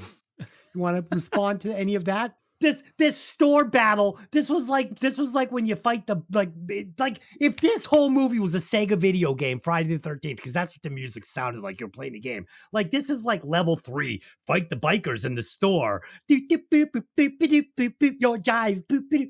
We get all that. So back at the lake, instead of Jason hunting our teenagers, right? Like that's what I'm now ready. I'm like, can Jason please start hunting these teenagers? Nope. We get Lenny and Squiggy from fucking Laverne and Shirley siphoning gas from the mystery machine. What the fuck am I watching? This subplot has now gone from Jason from the lake, Camp Crystal Lake, hunting teenagers, what I came to see, to this weird USA Network biker gang hunting our teenagers, and they're going to burn the barn down with gas that they siphoned. Did you see those guys? Of course I saw them. I was looking at them. Yeah. You know what they look like? They look like gangsters. Gangsters, yeah. Uh-huh. Gangsters. What? What? What's going on? Crickets. Dude, I can't argue. It's this. I hate to say I enjoy the scenes with them because they make me laugh. I mean, Yeah. Ali. I mean, they couldn't get Louis Gossett Jr. obviously, so they got the next best thing. So he's just this bald, angry black man. And the funny thing is, it's like I actually enjoy his performance. It's like he's not the most real out of the three, but he's just fine. It doesn't need to be there except to pad the numbers. But as we see, as the series is going to go on, there are going to be people like walking in and out just to die, and they're even thinner than this. Like, but terrible. But this came off too, and it has a better budget. And they did this, and you know what? It's the 80s. Oh, where did all that budget go? Up their fucking noses. Where do you think the budget went? Why Come can't on. they find the fuse box doesn't work and there's no power and Jason is in the woods and they're gonna kill him and there's mosquitoes and great lighting and scary scenes and this is the A-Team. This is the Knight Rider. This is an episode from my childhood of what this is Magnum PI. Like, hey, Jive, fucking inspector, get out of my store. Siphon the gas out of that Ferrari and blow up Higgins' fucking mansion. What the fuck is going on, man? That was the most all over the. I'm so confused. I couldn't follow any of that. Yeah, it's like we are so off the rails. All right, so we're still there. So next, Fox wanders into the barn, and we get another "Is this Jason?" misdirection. that doesn't land because, again, you can tell it's not him. All the and they're not doing the when Jason's around. We're getting for these actors from behind that don't look like Jason. I knew it wasn't him, and it wasn't him. Like, Jason's not wearing a pair of fucking Levi's that are folded at the fucking bottom like the Fonz with motorcycle boots. I know it's not Jason. Tony, did you think it was Jason? I didn't think it was Jason. You did? Not at all. I did not. Oh, you didn't? Okay. No. I have my final. Jason doesn't come out in the day unless it's inside. So why? Why are we getting all of this? It's insulting to me. I hate to say I don't know. I'm not as familiar with the backstory and the shooting of this and the thought process behind it all, because again, most of the time there's like this big, great Memories from Crystal Lake. It's a book, it's a DVD, amazing in-depth study of all the movies. And everybody looks back on this one with such fun and nostalgia, and like everybody, it's the 3D, and everybody, it's kind of in high regards. So they don't question these terrible, terrible choices. You know, back again, I know I keep going back to it, but every time I keep saying, like, back then, these would get people because you had younger kids going to see it. There wasn't a lot of horror out back then. This is like one of the few that were big budget kind of thing that comes to the local malls and local shopping centers to go see it. Like, so jump scares weren't big yet. But they're not good jump scares because they're not setting them up with any fucking suspense and creepy scenes that get you on the edge of your seat. And like it's bad. You're the generation that's going to see this is the ones that grew up on Scooby-Doo. So I always equate Friday the 13th is the Scooby-Doo of slasher movies. It's got a random cast of characters, changes every movie. Doesn't matter. You got the core things that are important. Scooby-Doo and Shaggy, and then you got Jason. Those are the two constants. Everything else changes week to week. It doesn't matter. This whole sequence starting in the store to these first barn kills, I just can't believe there wasn't somebody on set that just went, you know what? I gotta fucking say something here. You sure you want to go with this? Are you sure you guys want to go with this? Like, we could just stop right now and like just go in a different direction. But I felt like he had too many yes men around. I'm like, yeah, this is great. And everybody's going, oh my God, what the fuck? All right, so let's talk about the barn kills, okay? Finally, we get Jason killing people. We're finally going to get it. Unfortunately, it's these campy, goofy biker characters that have no business being in this movie. We're going to get a fight where Jason's going to actually use some like martial arts moves. Like he's going to bob. He's going to weave to the right. The punch is going to miss. He's going to get an underhook. He's going to fucking drive him up against the cage, UFC style. It's fucking ridiculous. First, Loco gets it with a pitchfork. He's going to pin her to a beam. No blood. Fox. No blood, right? We get no blood. There's a pitchfork in her chest. There's no pool of blood beneath her. There's nothing coming down. There's zero violence. There's zero action. There's zero suspense. She just is like, oh, who are you? Next thing you know, we get a shot. She's stuck to the pole. It's so uninspired. Then Allie gets it with the head smashing, right? Unfortunately, this is a scene that could have been great. Jason's going to smash his head in with a mallet. And it's a great idea because it would be so vicious. Unfortunately, the violence is off screen. And that's a problem. Put a wig on a fucking pumpkin with some makeup and give me something. I want to see him bash something in. I don't give a fuck how bad it looks. If you're going to give me a campy movie with fucking weird bikers, then just beat a fucking pumpkin up. Do it. But we know why we don't see it because he comes back at the end.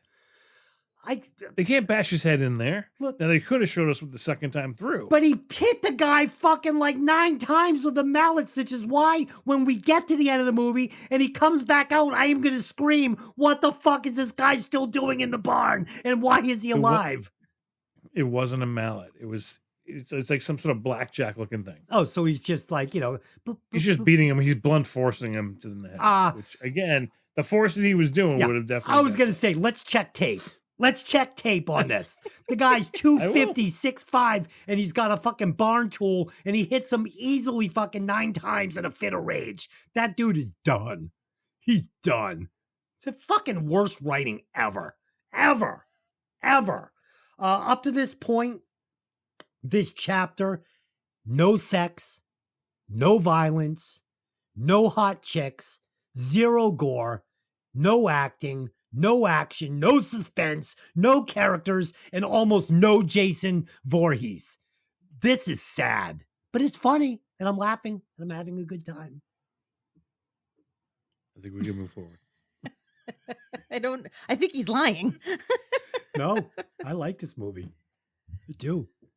I'm loving this franchise. I can't believe I never watched any of it. And every 2 weeks, I literally look forward to watching the next one. I can't wait to watch part 4. I've already done a little recon on it. That's how excited I am. I like 4 a lot. I can't wait. We'll get there. Isn't the next Ready? one at the boys' school where Jason broke all the rules? Doesn't he go to like a hospital for wayward children? Oh, is that part 5? Oh, yes. 5. Okay. Part 5, he's going to go to the boys' school. God. Yes, I just sang Not Brittany really that, Fox. but Get that into the Yeah. fucking. I want to hear Brittany Fox on this podcast singing Girls' Okay. School. Okay. You ready to move on? I'm fucking sweating. I have rings under my arms right now. I know. You're fucking having an aneurysm up there. But that girl that left the message for Hey, did you ever see that movie? I think it's one of Tony's friends. And she says, my favorite podcast because Tony and Delynn level off Des. Equal off Des. Oh, shit. This is we can only try. I'm sweating. You ready? Yeah. Okay. Nightfall comes and Jason is ready to party. He lurks around watching it first. The various couples break off from each other, making them easier to prey on. Shelley, trying desperately to make Vera like him, wears a wetsuit and a Red Wings hockey mask and grabs her foot from underwater. She's pissed and he wanders off into the barn where he runs afoul of Jason, who takes the hockey mask. Taking the spear gun that Shelley had with him. Why the fuck did Shelley have a spear gun? I digress. And where do you fit it in that little box too? That's the other thing. Down by the lagoon. Oh my Right. God. Fucking- Jason, fully masked now, walks out onto the dock, seeing Vera trying to retrieve Shelley's wallet. She thinks it's Shelley until it's too late. He shoots her in the eye with a spear. Jason then sneaks into the house where he continues onward with his killing spree. After Andy and Debbie have sex, she goes to the bathroom for a shower, but gets surprised by Andy, who's walking on his hands because apparently these are circus people. I don't fucking know. Anyways, Jason sneaks up to him and cuts him in half with a machete. Debbie leaves the shower and rests in her hammock in her bedroom where she looks up to see the dead Andy before Jason sticks a knife up through her hammock and through Debbie. Next, Jason disables the power to the camp by tampering with the fuse box. When Chuck goes to the basement to fix it, Jason approaches him from behind and shoves his face into the circuit panel, electrocuting him. At the same time, Shelley, who is still alive, stumbles into the cabin before dying where Chili finds him. She's quickly attacked and Jason kills her by shoving a hot fireplace poker through her stomach. So the Fangoria that Debbie's reading before she gets killed, it opens to a page with an article about Tom Savini, which is a nice nod back to the man who did the amazing special effects on the first movie. I also like that the kill here is an homage back to the Kevin Bacon kill. So I was happy with both of those things. I mean, did the kill look as good as the Kevin Bacon kill? No, because Tom Savini didn't do it. Did anyone else feel like Chuck and Chili are just here to pad numbers? They're here to like they are. They just felt squeezed in. They were completely separate. They didn't interact at all with the others, except for the part in the car where they were eating the pot because the police were coming. It felt weird. None of these characters interact with each other. They break them into groups of 2 for the rest of the movie after the fucking store. There's no interaction. There's nothing. All of the stereotypes. You got the stoners, you got the pregnant couple, you got the odd couple. So yeah, you're right. I mean, I don't mind a stereotype, but it's just they didn't mesh at all. It just felt very strange to me.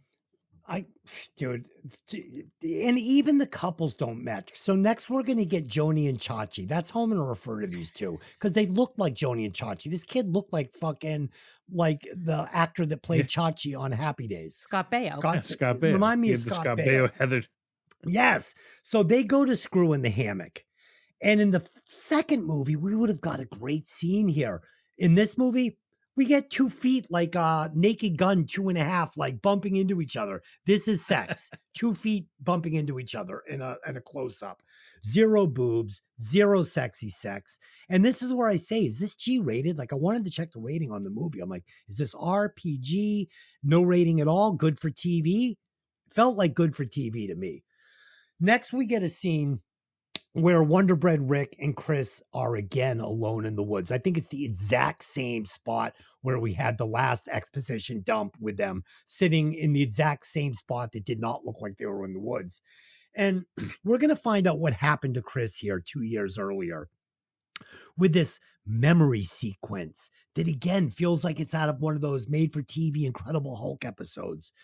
And in this scene, we see another helpless girl easily disarm a clumsy Jason with like a karate kick to the hand that like knocks the knife out, even though he's sneaked up behind her and has the element of surprise and he outweighs her by 250 pounds. But she's gonna deliver a well fucking placed kick to his hand, which is gonna dislodge the knife. She's gonna win the scramble on the mat like UFC. She out wrestles him and she's off and running.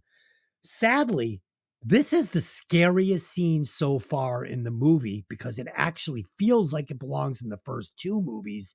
We've got Jason, we've got the woods, we've got a girl, we've got the element of surprise. He jumps out from behind the tree, and we are 53 minutes into this movie. Still no hockey mask, 0 horror. This is so watered down, it's painful. I also have questions. So Jason grabs her and starts dragging her. And the next thing I know, I wake up in my bed at home. Pregnant. Fucking what? Pregnant. Fucking what? Yeah. But exactly. My parents have never talked about it. Yeah. Fuck my you. parents have never talked about it. Like nobody told me how I got home. They don't tell me where they found me. Nothing. I was just in my bed. Now, here's the thing. That's what happened with Ginny. So is that why they played it that way? Because Ginny gets taken by him and then she's taken to the hospispital. Yeah. So is there a subplot we don't know about? Well, is he taking these girls the Jason kids? Well, I mean, is he killing everybody around these girls, taking them and having sex with them and then leaving them somewhere? Is he like Bill Cosby? Is he drugging them and having sex with them and then leaving them by the road? With a note? It's like I can't understand what this is saying if it's not saying that. I mean, if you got to introduce it, explain it later in the movie. Give me a callback, Tony. Yeah, I don't know. No, you literally just saying that justified my hate for a totally different movie later on down the series. Another episode further down the series that has something in it that literally makes my head explode when I think about it. But what you just said kind of explains it, which is he keeping them somewhere and then impregnating. The remake has you're going down, all of a sudden takes a left turn. And it angers me every time I watch it. The rest of the movie's fucking great. But this, again, we'll get to it. But yeah, that's an amazing theory to say, what is that? Because it's something I'm trying to think through other episodes. Does it happen? And I think it does. Well, I mean, that was my hugest problem with the ending of 2 was he grabs her and takes her, and the next thing you know, she's getting loaded into an ambulance, and I'm like, what? I mean, he's killed a boy. Everybody else. He's a boy. He's clearly a virgin if he's living alone in that 1-bedroom thing out in the woods, probably not going on a lot of Tinder dates. And he gets opportunities to be alone with these hot young teenage girls. So maybe he's, killing some, sounds like killing a lot of boys, killing a lot of girls, and also maybe having some time with some of his He might be. Because I just can't figure out what's going on, that these girls are being found alive after the fact and just either getting loaded into an ambulance or just they're okay in their bed the next morning. It's like, and not for nothing, would think back to it. When we see the mother's head, we have Terry laying there, dead. Yep. And Alice was there before with the pick through the head. So it's like, oh, is he taking them? Choking them out and raping them and then leaving them for dead and they wake up and escape. I don't know.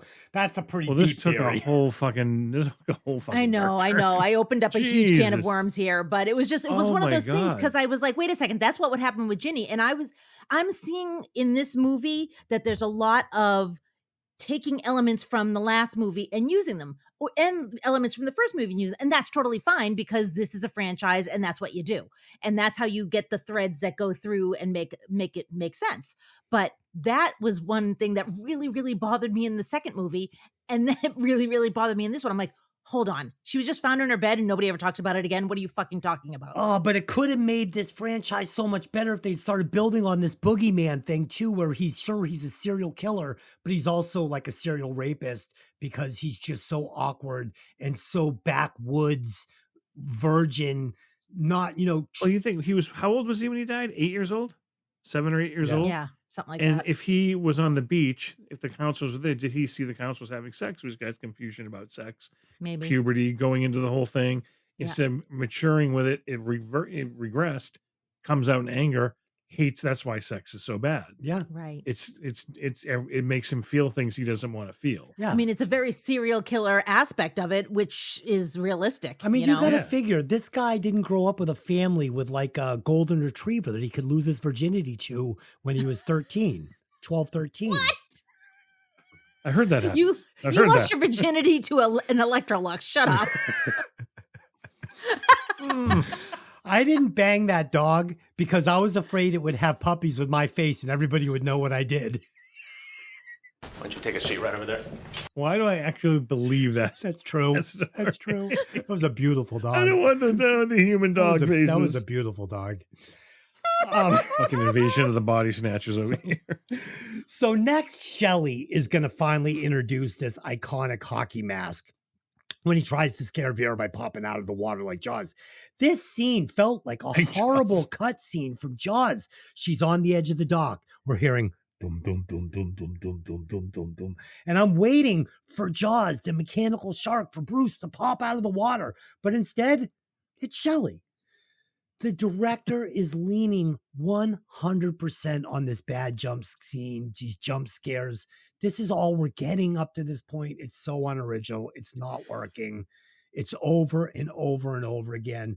It's an obvious misdirection. Instead of his franchise killer going to his franchise quarterback, this guy's won you 2 Super Bowls and he's sitting on the bench like, put me in, coach. Put me in, coach. I can do it. He's like, just sit tight, Jason.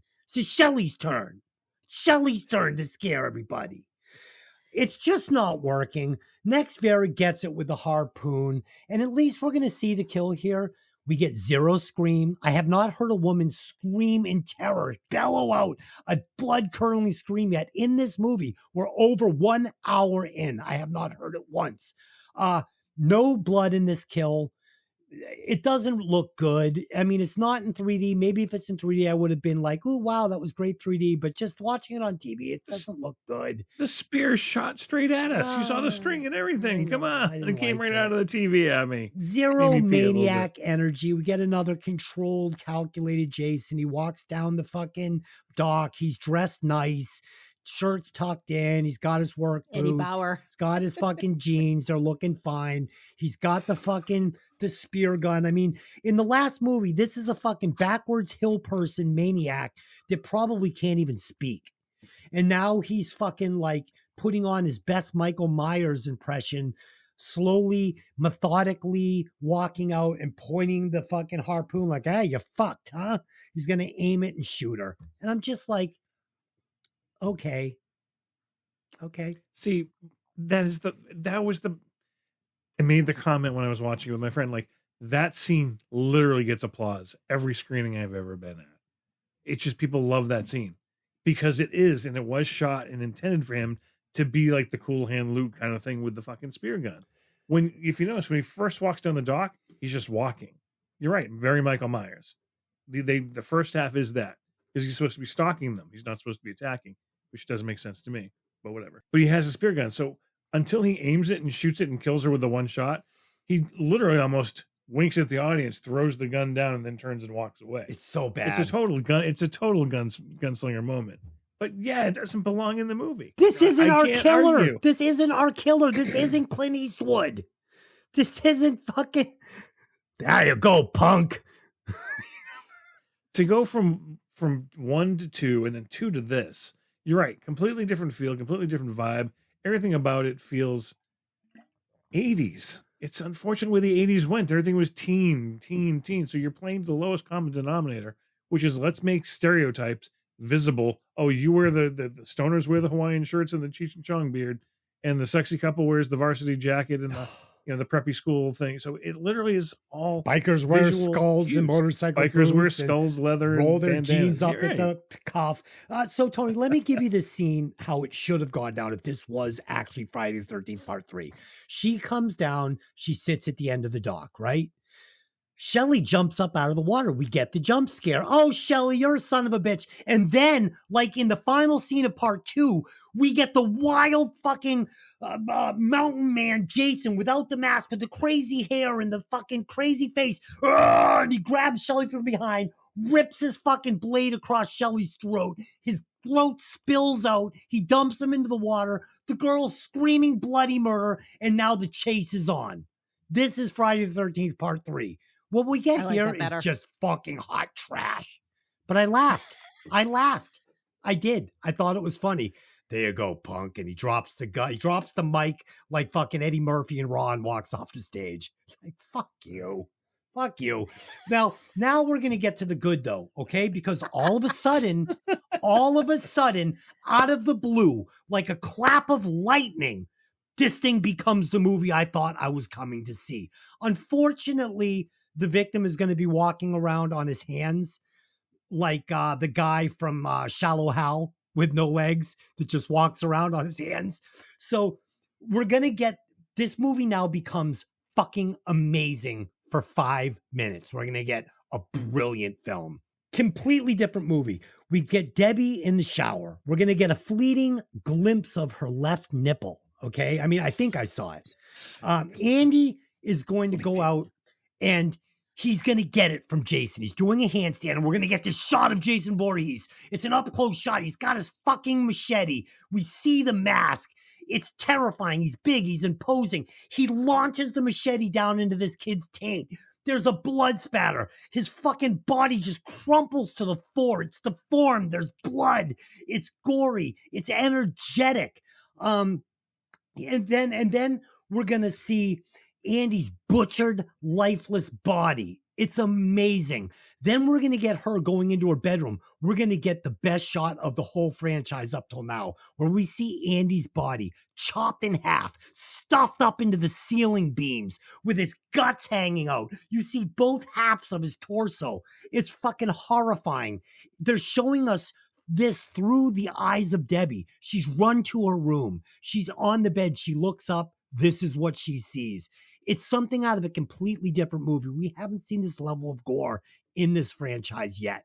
It is on the level of that movie where rich men go and torture women with like Minotaur masks on. Hostel. Like it's that kind of like shocking gore. I thought this was all so energetic. I thought it had so much energy. I thought the fucking gore was there. I thought Jason felt like the old Jason of the first two. This like ratcheted up the first two movies. Like, this is what I wanted right from the beginning. You give me 90 minutes of this and I'm like, okay, let's go. But it was 5 minutes of it. And then it's just going to return right back to, not so good. Tony, talk about that scene. I mean, were you with me? Didn't you think? Yeah. I mean, I think this scene is why I always remember this movie. Oh no, it was so bloody. But again, watching it the other night, I'm like, all right, there's not a lot. It's not splattery. Outside of this scene, there's no blood pool. I mean, she died the same way Kevin Bacon died. Yes. And there was no blood. No. But Kevin Bacon was spurting in his face and all that. So I mean, they held back. I guess in my memory, I always saw this as the bloodiest one. Is that him on the beam was always the still you saw from the promo. Terrifying. So it's like, and it's just, you can see the hip bone and you can see everything sitting there. So and it was great. But again, how the fuck did Jason get this bloody mess? Because that shit's spurting everywhere. It should have been like showering. Yes. Yeah, she should have opened the door and it literally should have been like, Glenn from fucking Nightmare on Elm Street. But then she wouldn't have lied in the bed, and I didn't need. This is where I'm not going to hold the movie to the flame. I don't care. You give me some great energy, some great action, some good shots of Jason, and some really good gore. And I'm not going to say, oh, well, there should have been. She wouldn't have seen it. No, she opens her eyes, she looks up, she sees that. I see that. Fuck. Yes, I don't care how he got up there. I don't care how she got in the bed. This is great. He's a maniac. See, and every true horror fan will tell you, you know what? She grabs the Fangoria, she sits down with the Fangoria, opens it up. I'm like, I know that cover. And that fucking Dawn of the Dead article is not in that fucking issue. It's in issue number 1. No the first shit. issue was a Godzilla cover and has a Dawn of the Dead article. It's the second article ever in Fangoria. God, props to you, man. Holy shit that you know that. Wow. I was just excited to see Tom Savini. I'm like, hey. I thought the Fangoria was really cool. I thought that was fun having that in there, but too bad they didn't use it. Because again, they plugged the shit out of this movie as it was getting made. So, I mean, they built again, 12-year-old Tony, Fangoria magazine went in, and then I've read all about it, couldn't wait for it to come out, and everybody goes and sees it. I mean, that's what it's they figured out who their audience was by how big the second one got and go, you know what? That's all they're looking for. We don't need to go crazy. We don't need stylish shots. Get it done in 3 weeks and let's move on to the next one, you know? Right. So, I mean, it's the only defense I have for it, because you're 100% right with everything else. Outside of, I can't even say outside of the scene, I actually like the last chase scene, as absurd as the choices they made are. And the fact that there's, Twister level hurricanes, and then she goes outside and it's fucking calm as shit. But again, we don't need to talk about the weather. So I would say, it's a fucking this director is so bad though that when he's given when he stumbles upon a carrot like every donkey will do, and he gets this shot with the body up in the rafters. We're over an hour in now, and we still haven't had a blood curdling scream. She should lay down in bed, look up, and she should be screaming bloody murder 2 seconds before the knife is plunged through her chest. And that's what stops the blood curdling scream.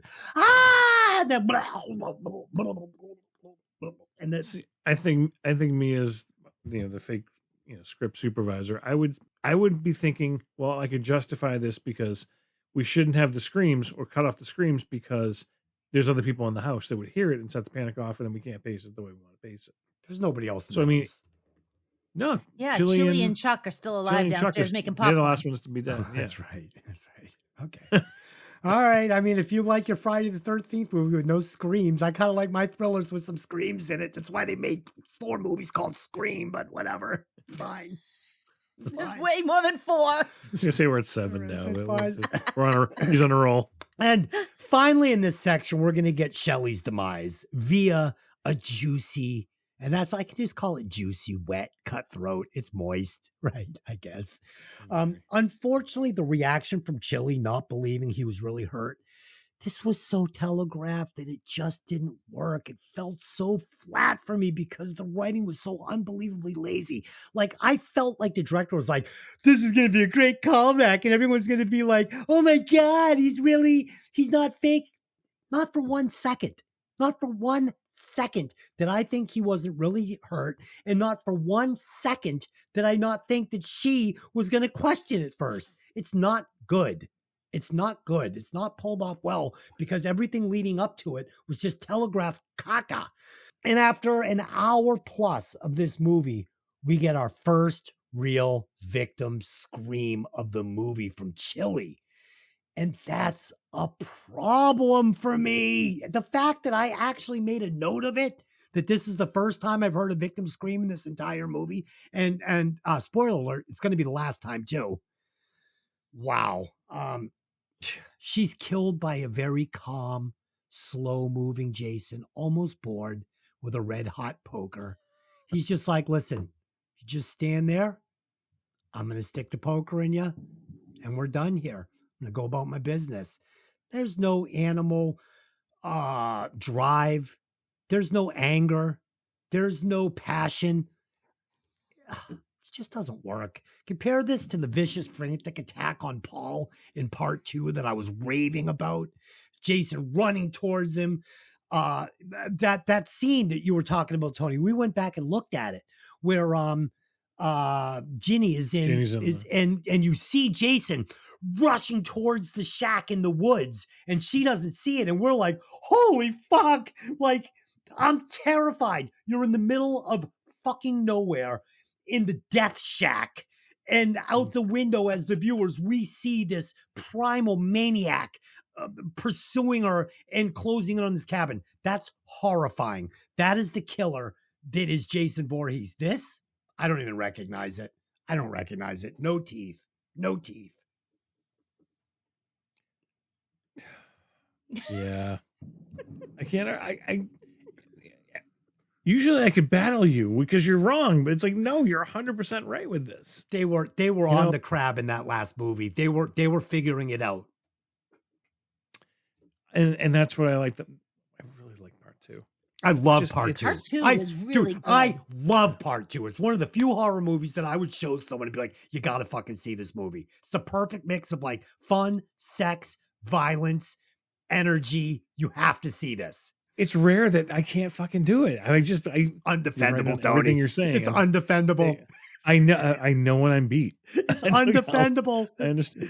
It's undefendable. And there's nothing wrong with loving this movie because it has a special place in your heart. There's nothing wrong with that. It's just let's call it what it is. Take it out of the franchise. Yeah. Take it out of the franchise. Put it into its own universe. Make this a 2-hour made-for-TV USA special, and I'm fine. Great. It was hilarious. I loved it. It was fucking. I laughed my ass off. It was pisser, but it didn't leave a smudge mark on what I got in part 2. Unforgivable. The recipe was there. He's like, listen, the chef is out for the night. You're the sous chef. All you got to do is fill in for Billy tonight. I've got all the recipes written down for you. This is how you make the soup. Just don't fuck it up. He's like, you know what'd be good in this soup? If I put like a little sugar, a little extra oregano. It's like, Billy, you're fucking the soup up. The formula was written. Fuck it up. Fuck it up. Fuck it up. Stick to the book. Stick to the book. Stick to the book. Do not transgress from the 12 herbs and spices. Do not.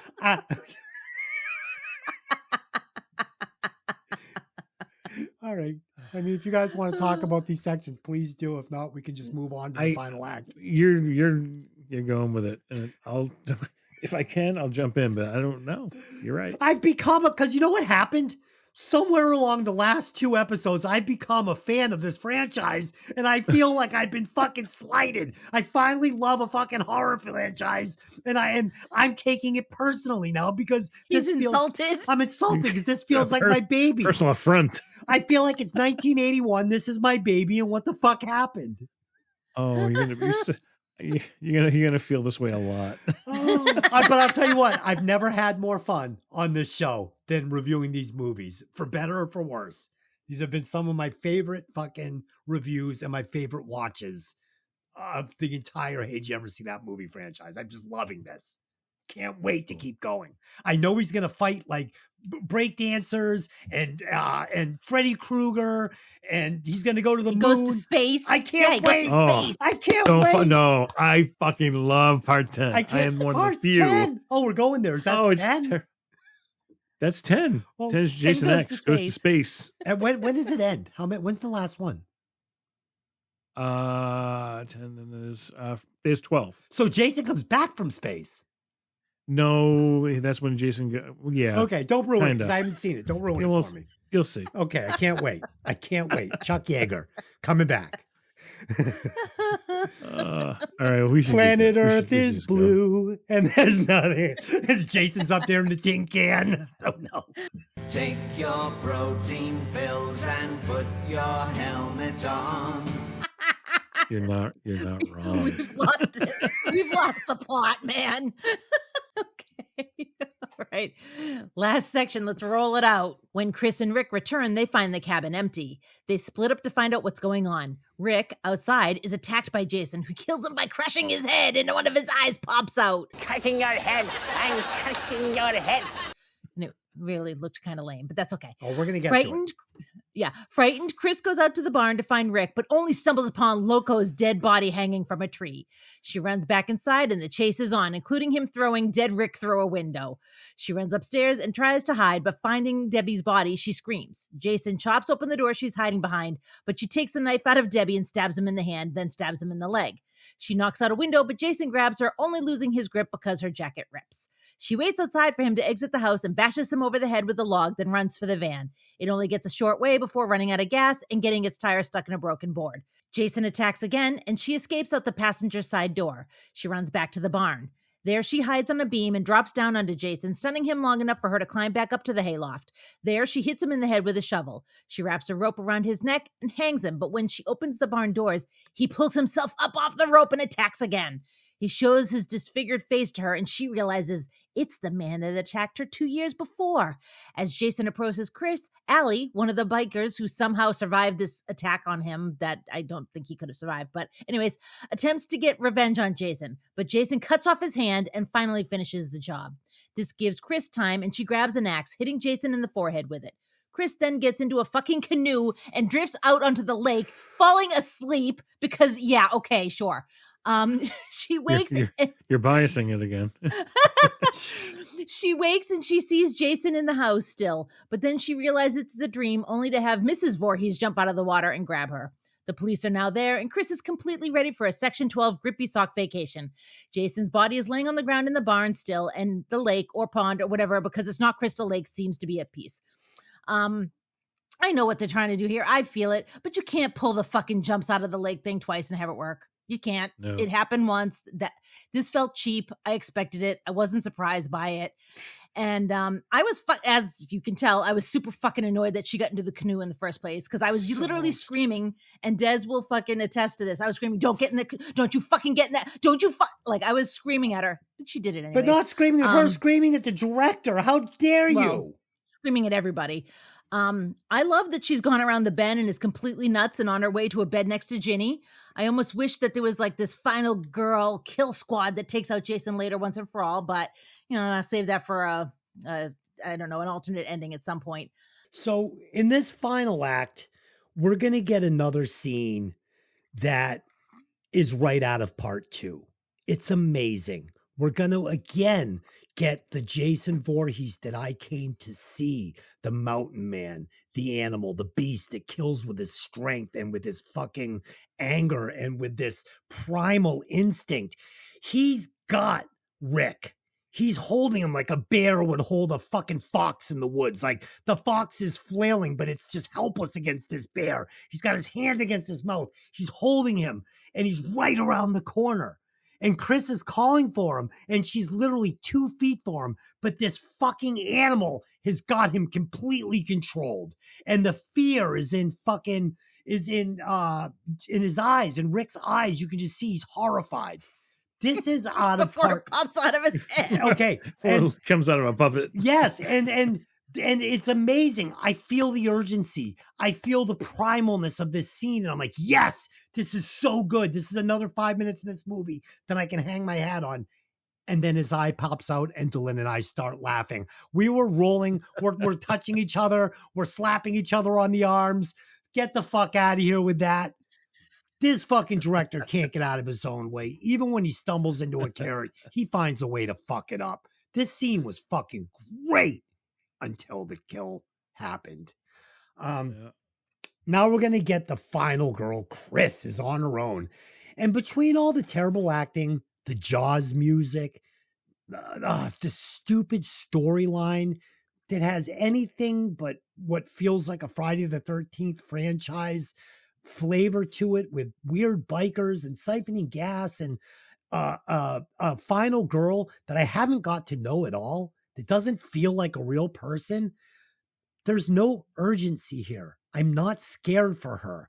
I'm not invested in this character enough to care like Ginny or like the girl in the first movie, where you just feel like this is a real girl in the middle of the woods being chased by a fucking maniac. This feels like just a bad actress shooting the final scene of a bad, campy horror movie, which takes all the energy out of it. Just like in the first 2 movies, Jason can't kill when put one-on-one with a small teenage girl. He fucking loses his ability to fucking fight. Chris, go. Oh, wait. Oh, he's going to Because can't hurt them. Oh, can't hurt them. Oh, Delynn, you're on to something here. The final girl is always saved because he's going to bring her home and have sex with her and leave her somewhere. So he's sparing one victim from each group of teenagers, and it's a girl, and he has sex with them, and it's usually the good girl, not the slut. Oh, wow. That actually made sense. Like, all of it was like, boop, like wow. 1 and 1 made 2. Holy shit, Tony. Talk about this I concept. can honestly say I have never heard this theory. I would never even think of this theory. So that's why I'm so good. Fucking impressed. Oh my God. I actually love the and now I can't wait to watch the rest of the series Yes. with this undertone of everything we're watching. This makes total sense of why Jason suddenly is clumsy and can't, because he doesn't want to hurt the prize. Can't fuck her up. Don't want to hurt the girl before I get her back to the, oh my God. It's amazing. He falls in love with him during sex and finds a little fucking compassion for this one victim because he saved her for the end, had sex with her, mommy issues. You live. Mommy issues, big mommy You issues. live, so you that know. actually makes a ton of And sense. it's always the girl that is like the mother figure of the group, the mature one that's, oh my God, we did it. We're so good. We're so good. We're so good. Delynn, that was great, man. Props to you. That's amazing. Well, thank you. Really Thank you. fucking good. This is my my way of sidestepping the fact that I didn't do an alternate ending. I got one. So we're going to get this fun scene here where Chris is going to attack Jason. And the scene is cut right out of Fatal Attraction, where Glenn Close attacks Michael Douglas in the kitchen with a knife. Ah! She's coming at him with a butcher knife, fucking above her head. And sure as shit, she's slashing, she's gashing, Jason's helpless. There's no other explanation for this than he's fine taking a couple of blows to get her back unharmed. Because he almost now feels like the final girl protector now that I'm fucking going through this in my mind.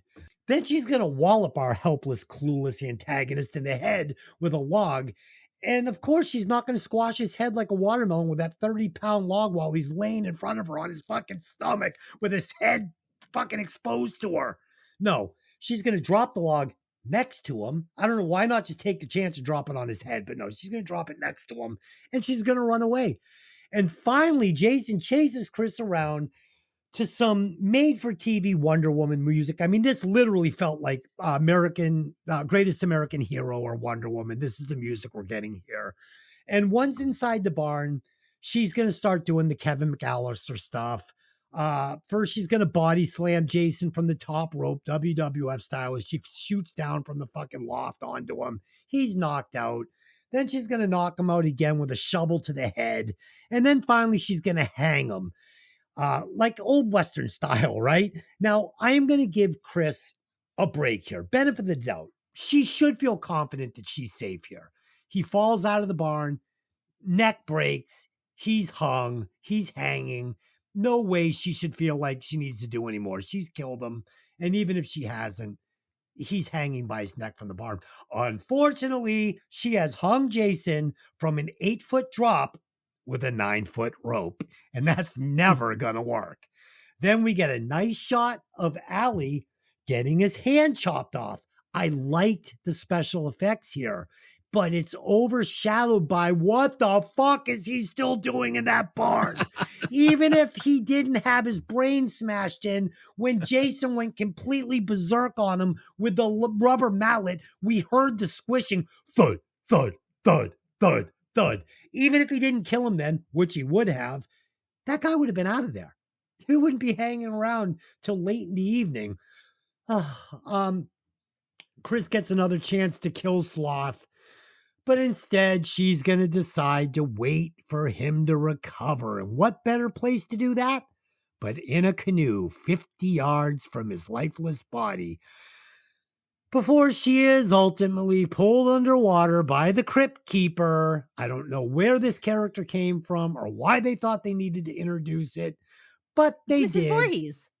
Oh, It's Mrs. Voorhees because she got the table knit sweater. she has no head. She has no head. She has no head. I always said a fucking headless corpse should have been replaced by that. It should have been If it was- Jason with his mother's head on that harpoon, and he pulls her over. I don't know. This movie was an absolute disaster.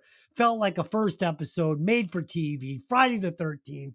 I laughed through the whole thing. I had tons of fun. It didn't turn me off to the franchise. It was a black eye on what could have been. On what could have been. They should have just turned up the heat on part 2 and kept it going. Tony, the final act. I agree. I 100% I agree. The one thing as the franchise kept going on, it's in any of them. I mean, even Halloween just got stupid. But I mean, the original Freddy Krueger was the first Nightmare on Elm Street. He was scary. So scary. 2, we know what 2's about. We don't have to talk about 2. And then from 3 on, he just became a wisecracking, like terrible one-lining, and it wasn't scary anymore.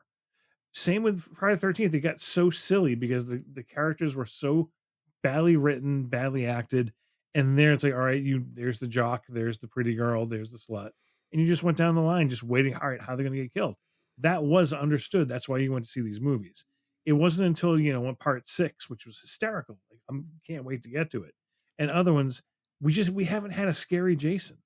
Part 2. I feel this is the last one we had a scary Jason. Him running, scary.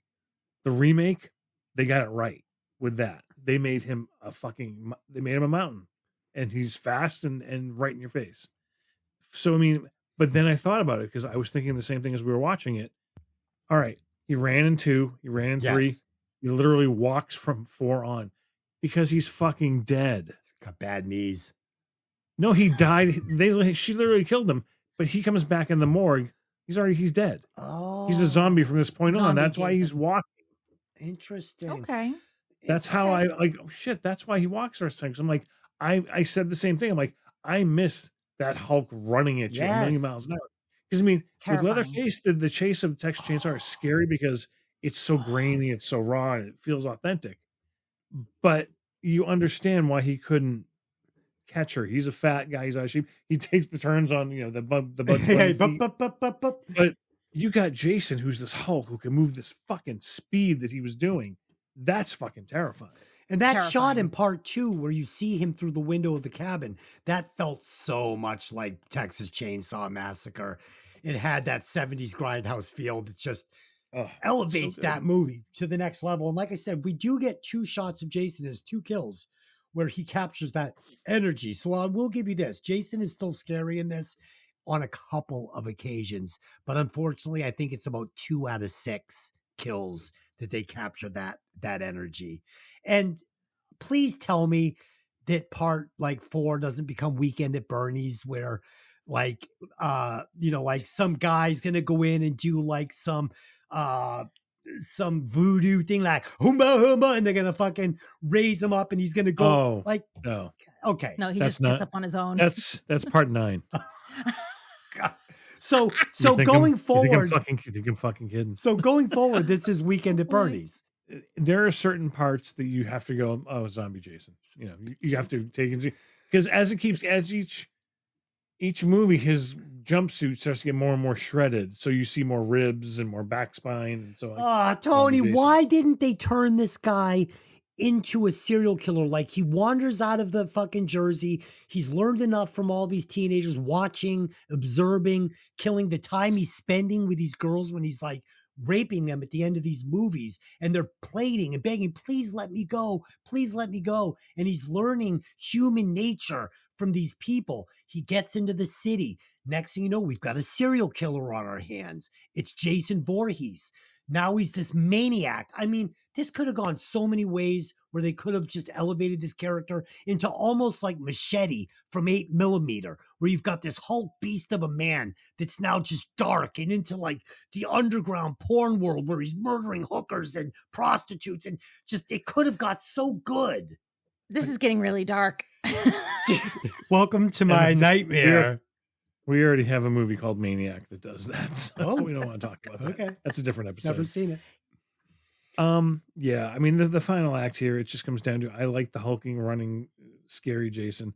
There are other bad choices that I just can't ignore. Just we have this door that we literally just saw this hulk of a man crush a man's skull with his bare hands, but he has to swing 25 times to get through this fucking cardboard door. It's not even wood. Literally shows you how Yes.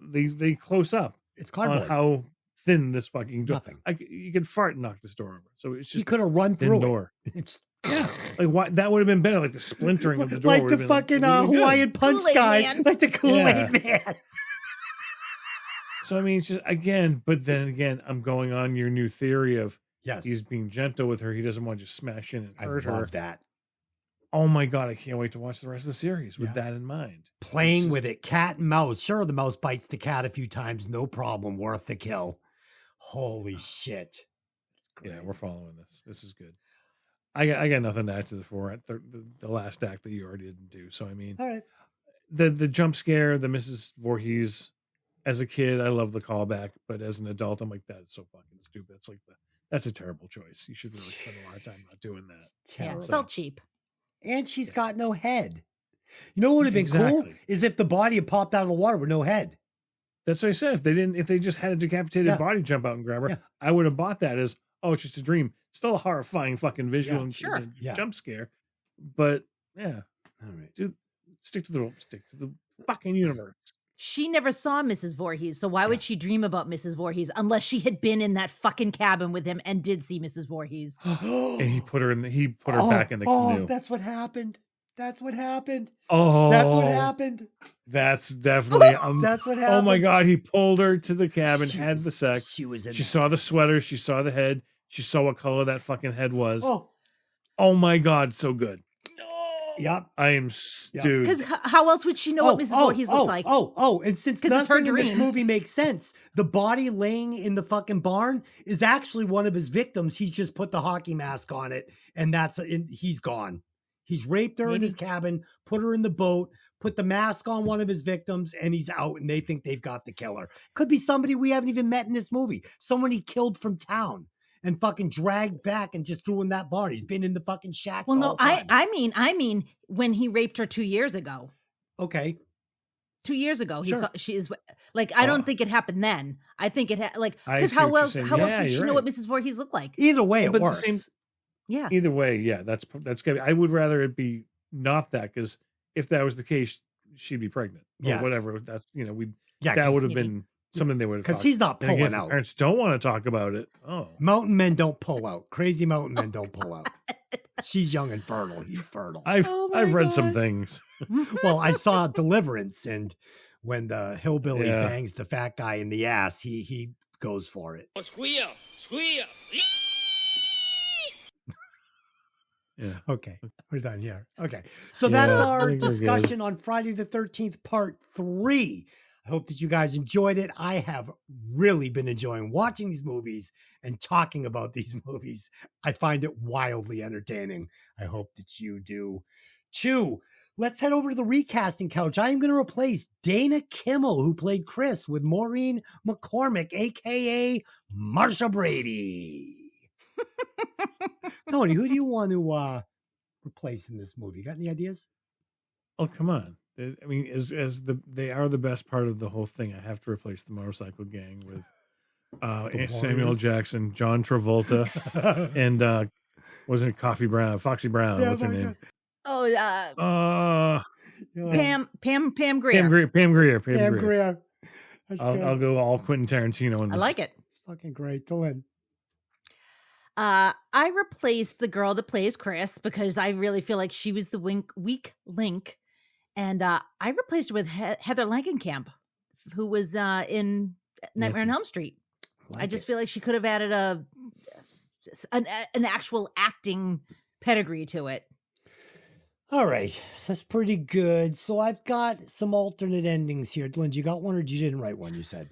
I didn't write one, but I got to be honest with you. As we've been sitting here, I have thought up one that I'm going to share. I've got the one I wrote and I've got another one. So Okay. first I'll give you the one I just came up with off the top of my head. You already heard it. I think it would be a lot of fun if, we had seen the final act, and it would work either way. So the final scene, you're going to get a shot of Jason lying in the barn dead with the hockey mask, and it's going to cut away to the police bringing our final girl who wasn't killed into the ambulance. And then it shoots back over, and in the movie, we see that Jason is still laying there, so we have to assume he's dead.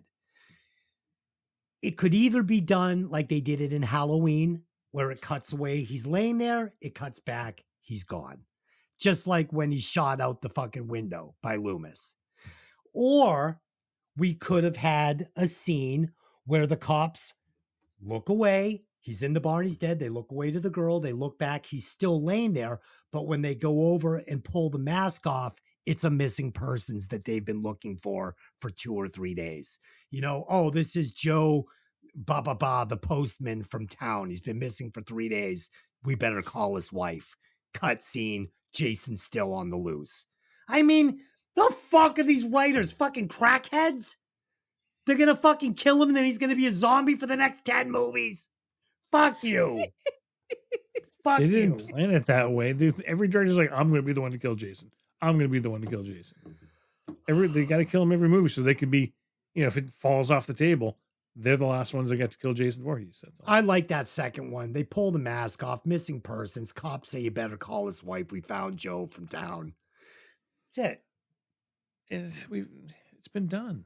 I know. Then again, it wouldn't have been done back then. No, it would have been on once. We would have seen it in Halloween 1, right? This came out after Halloween 1, so it would have been the same ending. Oh, but not that. Not being fucking Joe from town. That would have been great.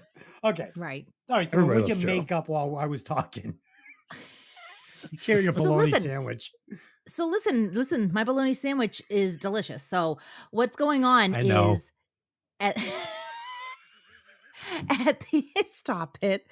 At the end of the movie, right? Instead of Shelley coming in where Chili sees him, right? Shelley disappears into the barn and we don't see him again. At some point, Jason is walking by, like doing the walk, you know, with like his machete or whatever. And there's a dead body on the ground and maybe 1 or 2 dead bodies on the ground. And one of them is Shelley. And we're like, oh, Shelley's dead.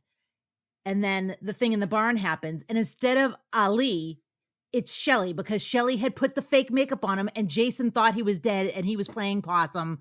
And he's the one that helps Chris. Even if he ends up dead like Ali does, it would have been a nice ending for Shelley as opposed to just disappearing into the barn and then crawling out. And then the dork gets the girl for his heroism.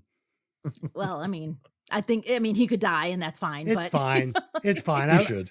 I like it better. I just think like it's like Ali. There's no way Ali was going to get away from that. Like he just. And if he did, he wouldn't be hanging around completely lucid in the barn, ready to. No, whereas Shelley would like this is his friend or his friend's no. His secret crush. The best ending is it's the missing guy from town. The police are looking for. Call his wife. Get the meat wagon. Jason's still on the loose. Part 4. All right, there you go. So that is the end of that. Let's do some final thoughts and rewatch scores on this one. I will get us started. I had a very, very low score for this. I talked it up a little bit. This movie was hot trash. Let's be honest. Part 2 was a departure from part 1, right? But it was in the same universe and it got better.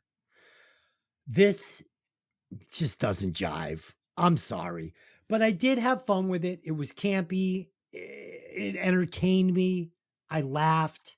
I'm going to give this 1.95. It's below average, but it's not the worst thing I ever saw. 2.50 would be average. It's just a little under average, but it's still in the Friday 13th franchise. So that's what I got.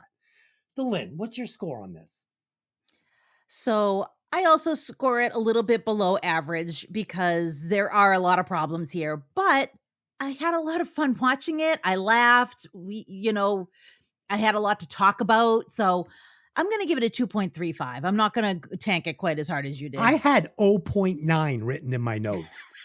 But after we talked about it, I'm like, no, it's not an 0.9. But, so far we've both given our final thoughts. And what did we say? We laughed. We did. This is not good for the part 3 installment. You got to remember, The first two were gritty. This is part 3 on the biggest budget so far. We shouldn't be laughing. I think the scariest part of the movie was the cut back to part 2 where you see him running in the window. Like Agreed. that was the scariest part. It brought me back. That made me hate this movie even more. I was like, well, fuck you. Fuck you. You're going to remind me how good that second movie was? Where's he? I wanted that guy that was running through the woods to kill this Jason and everybody in the movie. That's my ending. Stamp it. Tony, what's your score on this thing? Again, rose tinted glasses definitely helped me out. Again, watching it in 3D definitely made it extra. It made me remember why I love this movie so much, because there were so many 3D gags in it. And again, growing up with Fangoria, growing up with reading all about everything, it's like I went into it. First of all, I went into it as a 12-year-old boy. Second of all, I went into it as anything is going to blow my mind because I'm in the movie theater seeing it when I shouldn't be. But I just remember them thinking like, hey, we just want to have fun. We're not going to put a lot. We got the big budget, but we're not going to be, we're not making a good movie here, guys. Yeah. I want to do something real shitty. Mancuso was very, very understanding. Like, this is what we do. It's not a factory, but he always treated it with the respect it was due, because it is one of the, the origins, Halloween, Nightmare, and this, and Texas Chainsaw. So, I mean, but everybody knows what they're making. No one goes, oh, dude, I got this. I think I might be up for an Oscar this year. Oh, what were you in? Friday the 13th, Part 6? No, you're not getting an Oscar. I will say my rating for seeing it in 3D, trying to keep the nostalgia out of it, understanding it's not good. It's a real movie. I'm gonna give it, for the 3D with it, 3.2. See, Tony, knowing you and what a gatekeeper you are for horror and for certain franchises, and this being one of the OGs, I'm surprised this doesn't offend you more. Like, I just am. I'm surprised that this doesn't offend you, because this derailed what could have been one of the greatest franchises of all time, and it just got put into the wrong hands, and that was it. They couldn't go back. For 1982, it did exactly what it needed to do. I had fun with it. I knew I was supposed to be having fun with it. I don't know. I get it. And that's why we didn't smash it. Delynn, where did it fall? Add up those scores. Okay. So it falls at number 107 because it has a score of 2.5 exactly on the nose. Average. So, yep, right in the middle. And that puts it's in a tie at number 107 because there's 2 other movies at 2.5 exactly. And one of them is Scrooged and one of them is Jumanji: Welcome to the Jungle. Interesting. Interesting placement. That's good company. Interesting placement. It's right above the Highlander and it's right below Footloose. There is no fucking way this thing is better than Highlander. I'm sorry. You're the one that tanked Highlander. You know what? I don't know what happened. You tanked Highlander. I don't know what happened that day. I love Highlander. You tanked Highlander. You gave it like a 1. You literally go back and listen to that. You fucking bitched through the whole thing. Really? Yes. That's so weird. Yeah, you have these rose-colored glasses where you look back and think you gave things a good score. Like you talked about another movie on Violent Vinyl where you were like, I really love that movie. Meanwhile, you like gave it like a Highlander. 0.2. It was Highlander. No, it wasn't Highlander. It was something else. But you shit talked that movie too during the Hey Did You Ever? But then when you went and did Violent Vinyl, you're like, I really loved that movie. Oh, it doesn't matter.